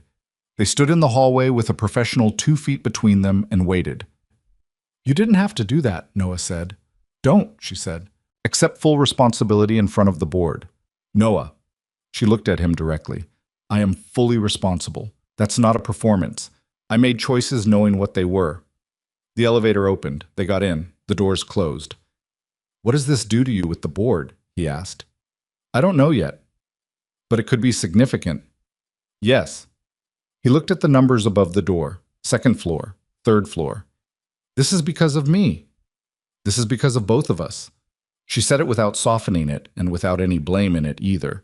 Just a fact about two people and the situation they'd built together without quite planning to. I'd rather be honest about that. The elevator reached the 2nd floor. The doors opened. She moved through them and he followed, and they walked back to the main floor in the particular silence of people who have said things that will need more time to fully land. He knew what he was going to do before he sat down. He'd known it somewhere around the 4th floor, in the elevator, watching the numbers. He wasn't sure if it was the right thing, he genuinely wasn't, but he knew with the specific certainty of someone who has finally reached the bottom of a situation that it was the only thing he was capable of doing. He went to his desk. He opened a blank document. He wrote 4 sentences. He read them twice. He printed them, signed them, and walked to Sandra Marsh's office on the 4th floor. Sandra looked up when he came in. I'm resigning, he said. He put the page on her desk.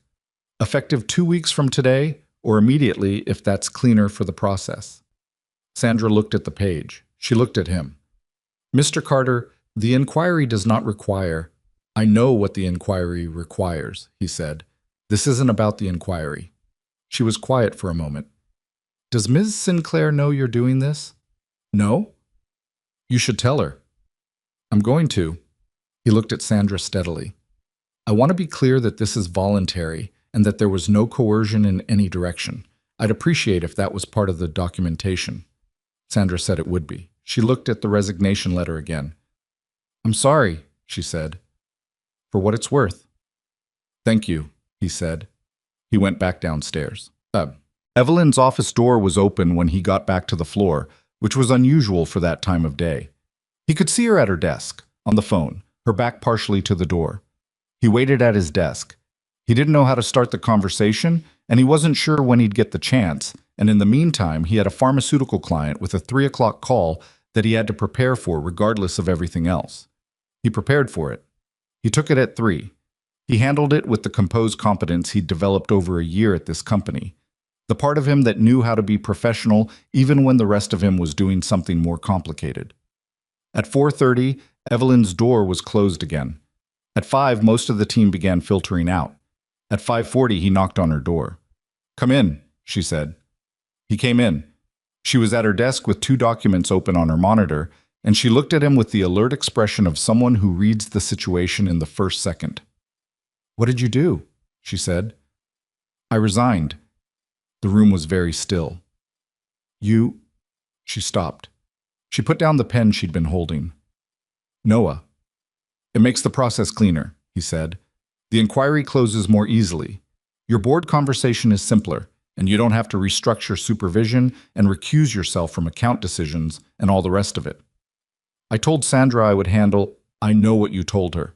He sat down in the chair across from her desk, the client chair, which felt right somehow. On that side of the desk, not pretending to be something other than what the situation required. That's why I did it before you could talk me out of it. She looked at him. He'd expected anger, or the controlled version of it that she used when she was managing something sharp. What he got instead was something quieter, which was somehow harder to sit with. You have Ava, she said. You have a mortgage and medical bills, and you can't just, I can get another job. He said this with more confidence than he felt, because the confidence was necessary for this moment, even if it wasn't entirely earned. I'm good at what I do. I have the Hartwell renewal on my record. I'll find something. That's not a plan. That's an intention. I know the difference. I'm working on the plan. She looked at him for a long moment. The evening light came through the window behind her, the glass and steel view of the city she'd looked at from this office for 6 years, and he thought about her turning down Voss Capital in the parking structure, the way she'd said, I wanted to tell you, and the specific quality of that moment and how it connected to this one. Why? She said. It wasn't an accusation. It was a real question. She wanted to know what he would say. Because you built this, he said. This company, this office, this position. You built it under circumstances that were genuinely hard. And you didn't talk about that in interviews. And you didn't make it the centerpiece of your identity. You just did the work. And I'm not going to be the reason the board starts having difficult conversations about your judgment. He looked at her. You accepted full responsibility in that room this morning, for both of us. I'm not going to let that be the end of the story. She was very still. I'm also, he said, a 32-year-old man who is aware that whatever this is between us is not going to survive me staying here. Not the way it is now. One of us was always going to have to change the situation. I'd rather it be me. The silence lasted long enough that he could hear the building, the particular settling sounds of an office at the end of the day, the elevator somewhere, the HVAC system, the distant city. You're the best person I've had in this department, she said. Her voice was even and also not entirely even. In 6 years. You'll find someone, he said. That's not what I... She stopped. She pressed her lips together, looked at the window. That's not the point. I know it's not the point. She looked back at him. He could see the effort it took her to keep the CEO face in place, and he also saw the places where it wasn't quite holding, the slight tension at the corners of her eyes, the way she was holding her hands too carefully on the desk. I don't want you to go, she said. Just that. No dressing on it. I know, he said. I'm going anyway. He stood. He was going to hold it together for this part because she needed him to, and because the alternative was a conversation he didn't trust himself to navigate in this office on this evening. He picked up his jacket from the back of the chair. The Kellerman account, he said. The transition documentation is on the shared drive. I'll finish it by end of week. Davis on my team knows the client well enough to take it over cleanly. She didn't say anything. I'll be in touch, he said. About the rest of the transition. She nodded. Once. Precise. He walked to the door. He stopped there for a moment with his hand on the frame, not turning around, just standing in the threshold of an office he'd come to know well over the course of a year. The particular light at this time of day, the view of the city he could see from the edge of the doorway, the sound of her breathing in the silence behind him. Evelyn, he said. Yeah. Thank you. He meant the Friday meeting time and the coffee at 9:20 and the ear infection follow-up and the hospital at 12:30, and all of it. The whole accumulation of small, careful acts that had been adding up to something for months. For all of it. She said nothing for a moment, then quietly, Go home to your daughter, Noah. He went. The next 2 weeks were the particular grind of an exit managed carefully. He briefed his accounts, completed his documentation, answered transition questions from Davis and 2 other team members who would be absorbing his workload. He was professional and thorough because that was who he was, and because he owed that to the people he was leaving the work with, none of whom were responsible for the situation. He did not have significant private conversations with Evelyn during those 2 weeks. He saw her, the office was not that large, and they interacted where the work required it, and she was professional and he was professional, and neither of them made it harder than it had to be. He understood this was costing her something. He suspected she knew it was costing him too. Ava, recovered and back at school, asked about Evelyn twice. He told her that Daddy was changing jobs and that things at the office were shifting. Ava received this with a focused silence that meant she was processing, and then asked if they would still see Evelyn. I think so, he said. In a different way. What does different mean? It means not the same as before, but not gone either. Ava thought about this. Okay, she said, in the tone she used when she'd decided to trust him. He held on to that. He told Mrs. Paulson he was between jobs, which was true, and that he had some leads, which was partially true. He had made 3 calls in the second week of his notice period. One to a former colleague now at a different firm, one to a client contact who'd mentioned openings in a passing conversation months ago, one to a recruiter he'd worked with before. He was building the plan he'd promised Evelyn he had. He didn't know if it would work fast enough. He did the math on his savings and tried not to look at it too directly. His last day at Meridian was a Thursday. He brought in a box at lunch, which seemed less dramatic than bringing one in the morning, and packed it quickly while most of the team was away from their desks. The dinosaur sippy cup was not in the box, because he'd stopped bringing it to work approximately 11 months ago when he'd finally replaced his travel mug. But he thought about it briefly while packing, and the thought was not unhappy.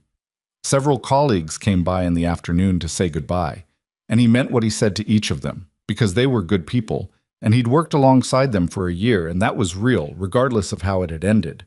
Davis told him the Kellerman client had asked about him, which Noah took as a professional compliment and a small comfort.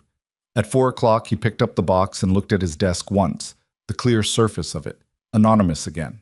He walked past Evelyn's office. The door was closed. The light was on.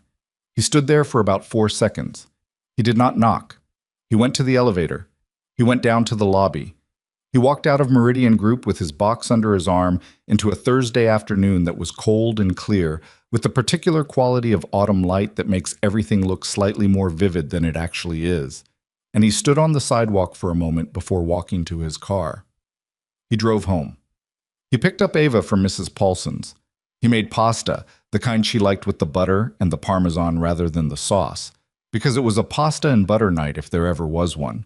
Ava told him about something that had happened at recess involving a disagreement over rules that she had strong opinions about, and he listened and asked the right questions and held the whole ordinary shape of the evening together, the way he always did. After she was asleep, he sat in the kitchen with the light on and his phone on the table and thought about what came next. The silence of the apartment at that hour was the particular silence of a life that was his, specifically, imperfectly, entirely his. And he sat in it and let himself feel the full weight of the last several weeks without trying to compress it into something more manageable. He was unemployed. His savings had a runway that was real but not generous. He had 3 leads that might become something and might not. He had a daughter sleeping in the next room who'd asked if they would still see Evelyn, and he'd said he thought so, in a different way, and he needed that to be true. He picked up his phone. He looked at it for a long moment. He put it down. He did not text Evelyn. He understood, in the way you understand things when you've finally gotten honest with yourself, that he was in love with her, not in the half-aware way of the last several months, not in the way he'd been declining to name it, but fully and without the cover of professional circumstance to make it complicated. He'd known it in the hospital room. He'd known it in the elevator. He'd known it standing in the threshold of her office, saying thank you for all of it. What he didn't know was whether that was something that had a future outside the space where it had grown, or whether it was one of those feelings that existed precisely because of the constraints around it, and would turn out to be different in the open air. He needed to find out. He was also a person who'd just resigned his job, and the immediate priority was Ava and the rent and the 3 leads he was converting into a plan. Love was real. Love was also not the only thing that was real. He turned off the kitchen light. He stood in the dark apartment and listened to the city outside and to Ava breathing in her room, and he thought, okay, one thing at a time. What he did not know, what was already moving, quietly and without his knowledge, through a series of phone calls and professional connections that Evelyn Sinclair had been making since the morning after he handed Sandra his resignation, was that one of those 3 leads was not entirely a coincidence. He didn't know that yet. He would find out later, in a way that would cost him something and give him something back in the same moment. But that evening, in his kitchen, in the dark, he just stood there and breathed, and that was enough for now. The first week after Meridian was the hardest, and not for the reasons he'd expected. He'd braced for the financial anxiety, which was real but manageable. His savings held, the math was tight, but not yet dangerous, and he had enough professional discipline to work the 3 leads without the desperation that makes people interview badly. He'd braced for the loss of structure, which he addressed by building a new one. Up at 6:30 with Ava, school drop-off at 8, job search from 8:30 to noon. Lunch, 2 hours of follow-up and networking, school pickup at 3. He filled the shape of the day deliberately because an unfilled day at this particular moment was not something he trusted himself inside of. What he hadn't braced for was the quiet. Not Ava's quiet. She was not a quiet child, and the evenings were as full as they'd always been, her voice filling the apartment with running commentary on everything from school politics to the structural implausibilities of the horse detective book she'd returned to. He meant the quiet of the work hours. The absence of a specific kind of engagement that he understood. Now that it was gone, he'd been depending on more than he'd known. Not just the work itself, the specific texture of that office, The particular pull of Evelyn's closed door, the knowledge that she was on the other side of it, the late evenings when the floor emptied out, and the conversations happened that he now had nowhere to put. He didn't contact her. He'd made a decision, somewhere in the kitchen, in the dark, on his last night of employment, that he was going to give this space. He didn't know how much space. He knew that calling her the week he resigned was the wrong move, too raw, too immediate, too likely to turn into a conversation driven by the situation rather than by what he actually needed to say. So he waited. He worked his leads. He made Ava's lunches and walked her to school and listened to her talk about the horse detective. And at night he sat in the kitchen with his coffee and his honest accounting of where things stood and tried to be patient with himself. He was not naturally patient. He was learning it the slow way, which was the only way it actually took. The call from Hargrove and Associates came on a Wednesday, 11 days after his last day at Meridian. He almost didn't answer. The number wasn't in his contacts, and he'd been getting recruitment calls all week from firms that had scraped his LinkedIn profile, most of which were for positions that didn't fit. He answered on the fourth ring mostly because he was between tasks and had nothing to lose. The woman on the other end introduced herself as Patricia Vance, Director of Client Strategy at Hargrove and Associates. She said they were looking to build out their senior account team with someone who had experience managing complex corporate communications under pressure, and that his name had come up in conversation with someone whose professional judgment she trusted considerably. "Can I ask who referred me?" he said. A brief pause. "Evelyn Sinclair," Patricia said. "We were colleagues about 5 years ago. She called me last week." He sat very still at his kitchen table. Patricia continued. The role was Senior Account Manager, which was a step above where he'd been at Meridian. The client portfolio was strong, 3 anchor clients with long tenure, 2 newer ones with growth potential. The hours were structured, and the firm had an explicit policy around work-life balance that she described with the specific candor of someone who wanted to be accurate rather than just appealing. The compensation was better than what he'd been making. He said he was interested. He said he'd like to come in and talk. He hung up and sat at his kitchen table and looked at the wall for approximately 3 minutes. She had called. She had called Patricia Vance at Hargrove and Associates last week, which meant within days of his resignation, maybe the day after, maybe the same evening he'd driven home and made pasta and put Ava to bed, and had given him a referral that came with whatever weight Evelyn Sinclair's name carried in this industry, which was considerable. She had done this without telling him, without making it something he had to receive with gratitude or respond to or manage. She had simply done it, the way she did things, quietly, without performance, without requiring acknowledgement. He thought about the late evenings and the coffee at 9:20 and the Friday meeting time. He thought about all of it, and most days and the parking structure, the Thai food at the hospital, 12:30 in the morning. He thought about her sitting in that HR office accepting full responsibility in a clear, precise voice while he sat beside her and said the true thing because there wasn't a point in anything else. He thought, I am not going to wait much longer. He thought, but not yet. The interview at Hargrove was on a Friday. He wore the good suit and came early and answered every question the way he always answered questions in rooms like this, directly, with examples, without overselling. Patricia Vance was sharp and practical and asked him things that required actual thought, which he appreciated. The team he met was small and seemed reasonably functional, which in his experience was not guaranteed. On the subway home, he thought about Evelyn in her office on his last day. The door closed, the light on. 4 seconds on the threshold. He had not knocked. He wondered if he should have. Patricia called Monday morning. The offer came Tuesday by email. He read it twice, forwarded nothing to anyone, and accepted on Wednesday. He texted Mrs. Paulson that he had good news. Mrs. Paulson replied with a photograph of Ava, apparently taken that afternoon, wearing Mrs. Paulson's reading glasses and holding a book upside down with great dignity. He looked at the photograph for a long time. He started at Hargrove in 2 weeks. That evening, after Ava was asleep, he sat at the kitchen table and opened a text message to Evelyn. He'd written nothing on it yet. He sat there with the blank message open and thought about what he wanted to say, and rejected several things, and finally typed, I got the job at Hargrove. I know what you did. Thank you. He stared at it. He deleted, I know what you did. He deleted, thank you. He sat with just, I got the job at Hargrove for about 30 seconds, and then deleted that too. He closed the phone. The things he wanted to say to her were not text message things. He understood that now.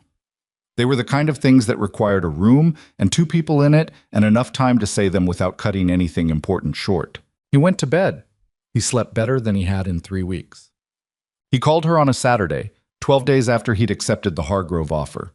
He'd started the new job the previous Monday, and it was going well. Different cadence than Meridian, smaller team, clients who were complicated in new ways that he was starting to map. He liked it. More than he'd expected to in the first week, which he took as a decent sign. The hours were what they'd promised, which meant he picked Ava up himself every day, and this was a change that she received with the particular enthusiasm of someone who had been too polite to previously say that she preferred it. He called Evelyn at 10 in the morning, when he knew from the schedule she'd kept for years that she'd be between her early work and the midday obligations she usually reserved for external calls. He didn't know if she still kept that schedule. He was betting on it. She answered on the second ring. "Noah," she said. Just his name, neutral, careful. "Hi," he said. A beat. "Hi." He was standing at the kitchen counter with a coffee he wasn't drinking. Outside, Ava was in the building's shared courtyard with Mrs. Paulson's granddaughter, a Saturday morning arrangement that gave him approximately 90 minutes. "I started at Hargrove last Monday," he said. "How is it?" "Good, actually. Really good." He paused. "Patricia told me you called her." Silence. "You should have told me," he said.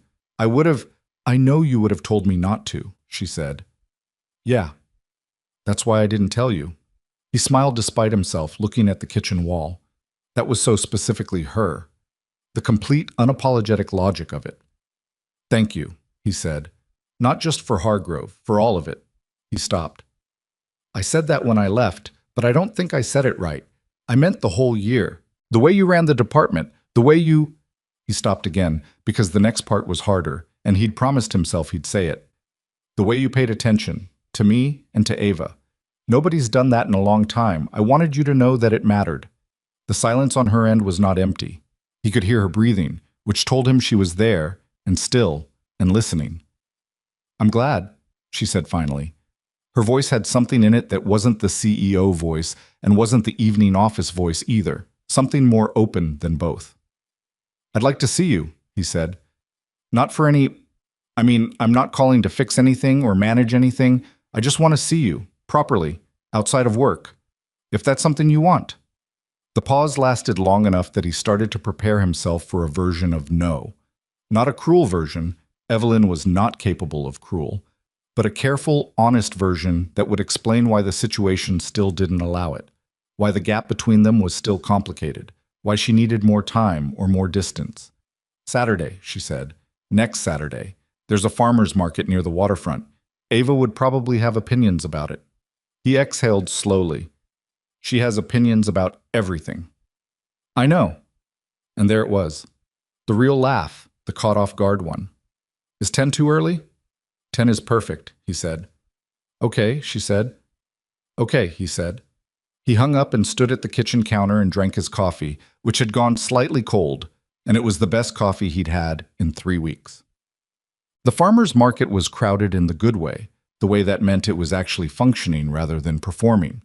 It ran along the waterfront for 4 or 5 blocks, produce and bread, and a woman selling plants that Ava immediately wanted all of. A man with a stand of handmade wooden toys that she examined with the seriousness of someone conducting a quality assessment.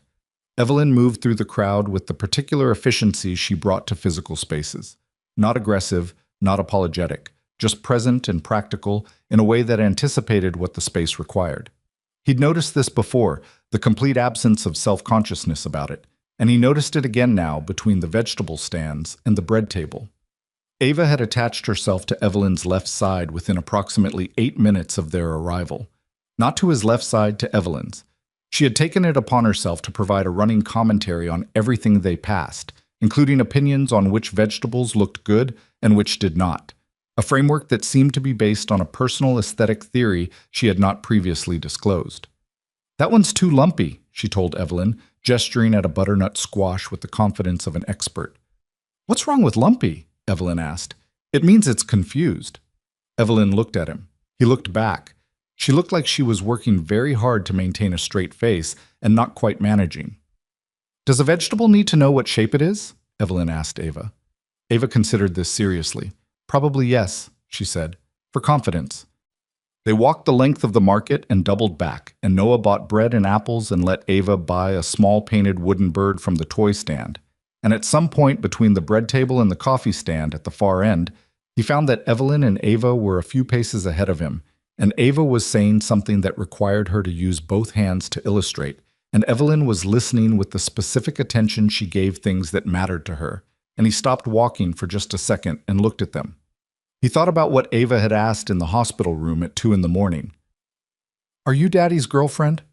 The undetonated honesty of a 6-year-old aimed straight at the thing neither adult had been saying.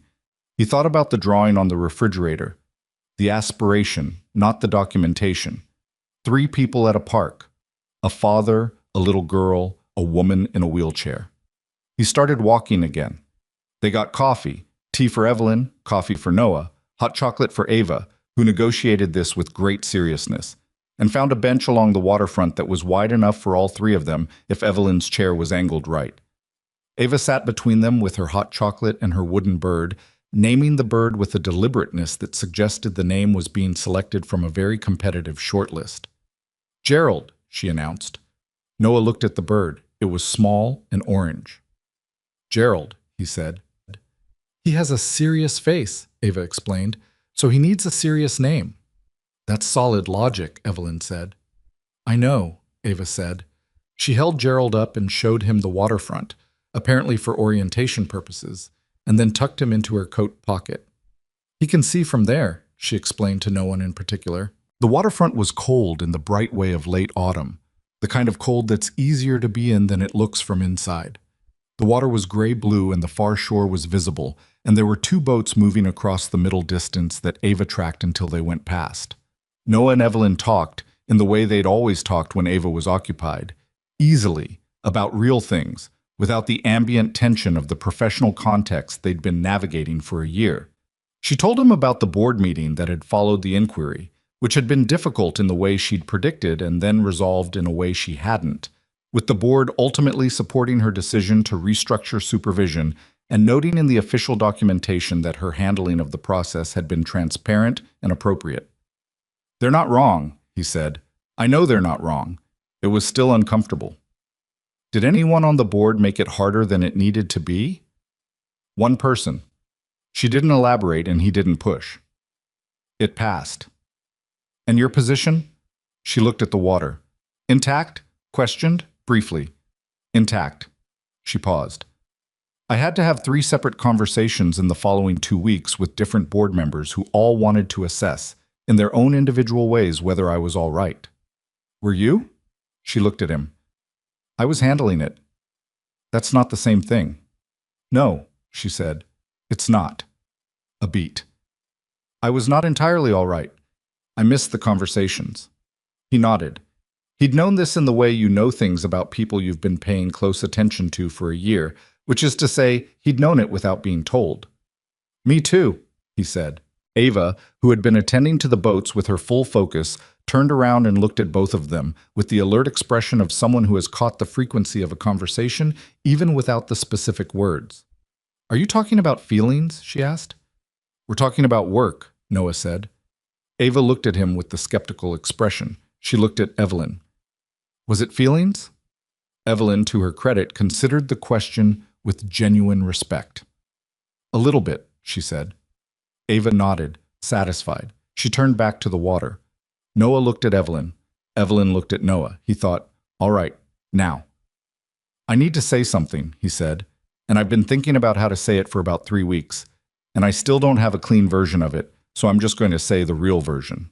She turned toward him slightly. Her hands were in her lap, still, the way they got when she was giving something her full attention. I'm in love with you, he said, not in the complicated professional context way, not in the I don't know what this is way.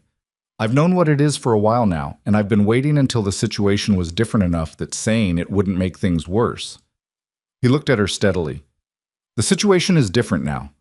I don't have a case to make because it's not an argument, it's just true. I love you.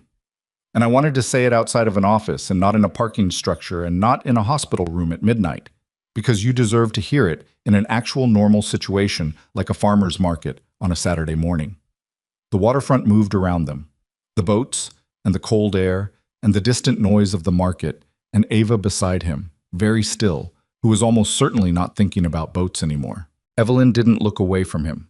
She didn't do the thing she sometimes did, closing the window, pulling the professional composure back into place. She just looked at him, and for once, all of it was visible. Not broken open the way it had been in unguarded moments, but openly present, chosen, deliberate. "I know," she said. "I've known for a while." And I love you," she said. Like it was simple. Like it was the thing she'd been holding in her hands for months, waiting for the right moment to set down. "I think I started falling for you somewhere around the time you told me you were tired on the other days. And I spent a long time telling myself it was the situation, that it was the proximity, that it was—" She stopped. "It wasn't the situation. It was you." He reached across the bench and took her hand, the right one, which was resting on the armrest of the chair between them. Her hand turned over and closed around his, and it was not dramatic. It was the quietest thing. Two hands in the cold morning air beside a waterfront, and it felt like the most natural thing that had happened to him in years. Ava, who had been performing her disinterest in the boats with gradually decreasing conviction, turned around. She looked at their hands. She looked at Evelyn. She looked at Noah. "So she is your girlfriend," she said. Noah said, "We're working on it." Ava appeared to consider whether this was an acceptable answer. "Okay," she said, "but Gerald thinks you should just say yes." She produced the wooden bird from her pocket and held it up briefly as supporting evidence, then put it away. Evelyn laughed. The real laugh, the one that changed her whole face.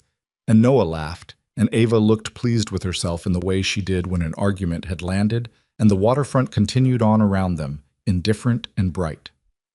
Things did not become simple after that. They were not the kind of people things became simple for, and they both understood this without needing to say it. What they built, in the months that followed, was slower and less cinematic than the year that had come before it. The tension of the impossible situation was gone, and what replaced it was something that required different work. The ordinary, unglamorous work of two people learning each other outside the charged context where they'd first done it. There were things that took adjustment. Evelyn had built a life around a particular kind of self-sufficiency that was not selfishness, but was sometimes hard to make space around. She'd learned, over 4 years of navigating the world in a wheelchair and 6 years of running a company, to anticipate everything herself, to need nothing from anyone that she hadn't already arranged to provide herself. This was a survival strategy that had served her extraordinarily well and also made intimacy feel, at first, like a room she'd forgotten the layout of. She told him this on a night in December, in his kitchen, at the table where he did most of his honest thinking. She said it plainly, which was her way. "I'm not good at letting people in. I know what it looks like from the outside because I'm observant, but doing it myself is different." "I know," he said. "It might be slow. I'm not going anywhere." She looked at him. "You keep saying that. It keeps being true." She was quiet for a moment, then, "Okay." Just that. The way she said things she meant. He had his own adjustments to make. He understood with the clarity that comes from a year of examining yourself honestly, still carrying some of the protective distance he'd built during the years after Claire left. The specific way he'd learned to keep the real interior of his life behind the competent exterior, to be present and warm and still guarded in the places that could actually be hurt. He'd let Evelyn see more of that interior than he'd let most people see. And now that the situation was openly what it was, he had to get used to letting her see it without the structure of circumstance around it. It was harder than he'd expected. It was also, gradually, easier. Ava accelerated both of these processes by being completely without subtlety about it. She had decided, with the efficiency of a 6-year-old who had already been planning this outcome for some time, that Evelyn was a permanent feature of the household, and she acted accordingly. She showed Evelyn where things were in the apartment. She told Evelyn her opinions about everything. She brought the drawing series out of the sketchbook and presented it formally, one drawing at a time, with explanatory commentary. Evelyn received all of this with the specific seriousness she'd always given Ava's questions and productions. Not performing attention, giving it. She came to the apartment on weekends sometimes. She sat on the living room floor with Ava and the horse detective books. She told Ava, at some point that Noah was not present for and only learned about later, that the wheelchair was just a different way of getting places, and that different was not the same as less. Ava had apparently thought about this for 2 days, and then informed Noah at breakfast. Evelyn says different isn't less. I think that's true for a lot of things. I think you're right, he said. Like how Gerald doesn't look like a normal bird, she said, but he's still good. Gerald is an excellent bird. Yeah. She ate her cereal. I told Evelyn that. She agreed. He had a vision, briefly, of the two of them comparing notes about him, and decided that whatever they were saying was probably more accurate than anything he would have chosen to present about himself, and that this was fine. In February, Evelyn told him about the accident for the first time. Not the facts of it. He'd known the rough shape for years, the same shape anyone with internet access could find. She told him what it had been like. The 2 years she never talked about publicly. The specific grief of it, which was not what people who described her story as inspiring assumed it was. Not grief for the walking, not primarily, but grief for the version of her future she'd imagined without ever examining it, and the disorienting work of building a new imagination for a life whose shape had permanently changed. She told him this in the evening, at his kitchen table, in the low light that made the kitchen feel like the kind of place things could be said. She told it plainly and without the performance of difficulty, just the facts of what she'd felt and what she'd done with it. And he listened without trying to reframe it or fix it or tell her she was stronger for it, because that wasn't what she was offering it for. When she'd finished, she looked at him in the way she did when she wanted to know what he was actually thinking. I'm glad you told me, he said. You're not going to say anything about resilience? No. Good. She looked at the table for a moment. I wanted you to know it, not the version people publish about me. The actual version. I know the difference, he said. Yeah, she said. You do. He reached across the table. She took his hand. There is a thing about love that nobody tells you adequately in advance, which is that the version of it that lasts isn't the high-tension version. The loaded glances and the things unsaid and the suspended moment in a conference room where someone says something impulsive and the air changes. That version is real. It's the version that gets your attention. But what it turns into, if you're willing to do the actual work, is something less cinematic and considerably more valuable. The ordinary weight of two people choosing, day after day, to keep showing each other the real interior of themselves. To not retreat behind the competent exterior when it gets hard. To take the hand across the table in the low kitchen light and mean it. Noah Carter had spent 3 years building a life from practical necessity, filling every hour because empty hours were dangerous, making himself into someone reliable and capable and fine, which he was. But fine was not the whole story. He'd been lonely in the specific way of people who are too busy to acknowledge their loneliness, which doesn't make it smaller, just quieter. He hadn't planned for Evelyn Sinclair. She'd happened to him the way the best things happen, incrementally, without announcement, through 100 small moments that were each unremarkable on their own and entirely transformative in accumulation. Spring came in the gradual way it does in that part of the country, reluctant and then sudden. Ava had moved on from the horse detective books and into a series about a girl who could repair machines, which she found more relatable, she said, because the girl figured things out by understanding how the parts worked together. Noah thought that was a reasonably good description of most things worth doing. The three of them went to the park on a Saturday in April, the first genuinely warm Saturday of the year, and Ava ran ahead on the path the way she always did, needing to be slightly in front of everything. And Noah and Evelyn came behind her in the kind of easy parallel that they'd developed over months of navigating the world together. He'd stopped thinking about the logistics of this some time ago. It just was what it was, two people who had learned the rhythm of moving through a space together. Ava found the pigeons and began her standard assessment of who among them deserved bread, which was a selection process governed by criteria she hadn't fully disclosed. That one, she said, pointing. Why that one? Evelyn asked. She's waiting, Ava said. The other ones are just standing there, but she's actually waiting. What's the difference? Ava thought about it. When you're waiting, you know something's coming, she said. When you're just standing there, you forgot. She tossed bread to the waiting pigeon with great satisfaction. Noah looked at Evelyn. The April light was doing what April light does. making the ordinary world look briefly like something else. And she was looking at Ava with the expression he'd come to know better than almost anything. The unguarded one, the real one, the one that had been there in the conference room in May a year ago for exactly 3 seconds before she closed it off. Except she didn't close it off anymore. Not with him. Not with Ava. "Hey," he said. She turned to look at him. He didn't have a sentence prepared. He'd learned, with her, that prepared sentences were often the wrong ones, that what she valued was the unedited version, the one that arrived without the professional polish. So he just looked at her in the April light and said what was true. "I'm glad you didn't take the Voss Capital job." She looked at him for a moment.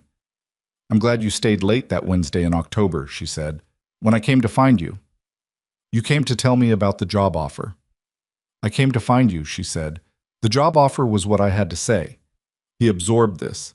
He thought about all the small decisions, the ones that had seemed like ordinary choices at the time and turned out to be the things that made everything else possible. Staying late, knocking on a door. A parking structure at dusk. A hospital at 12:30 in the morning. 4 seconds on a threshold. "Ava," he called. She turned around with bread in both hands and the patient expression of someone interrupted mid-project. "Come here a second," he said. She came. She stood between them on the path with the bread still in her hands, looking up at both of them.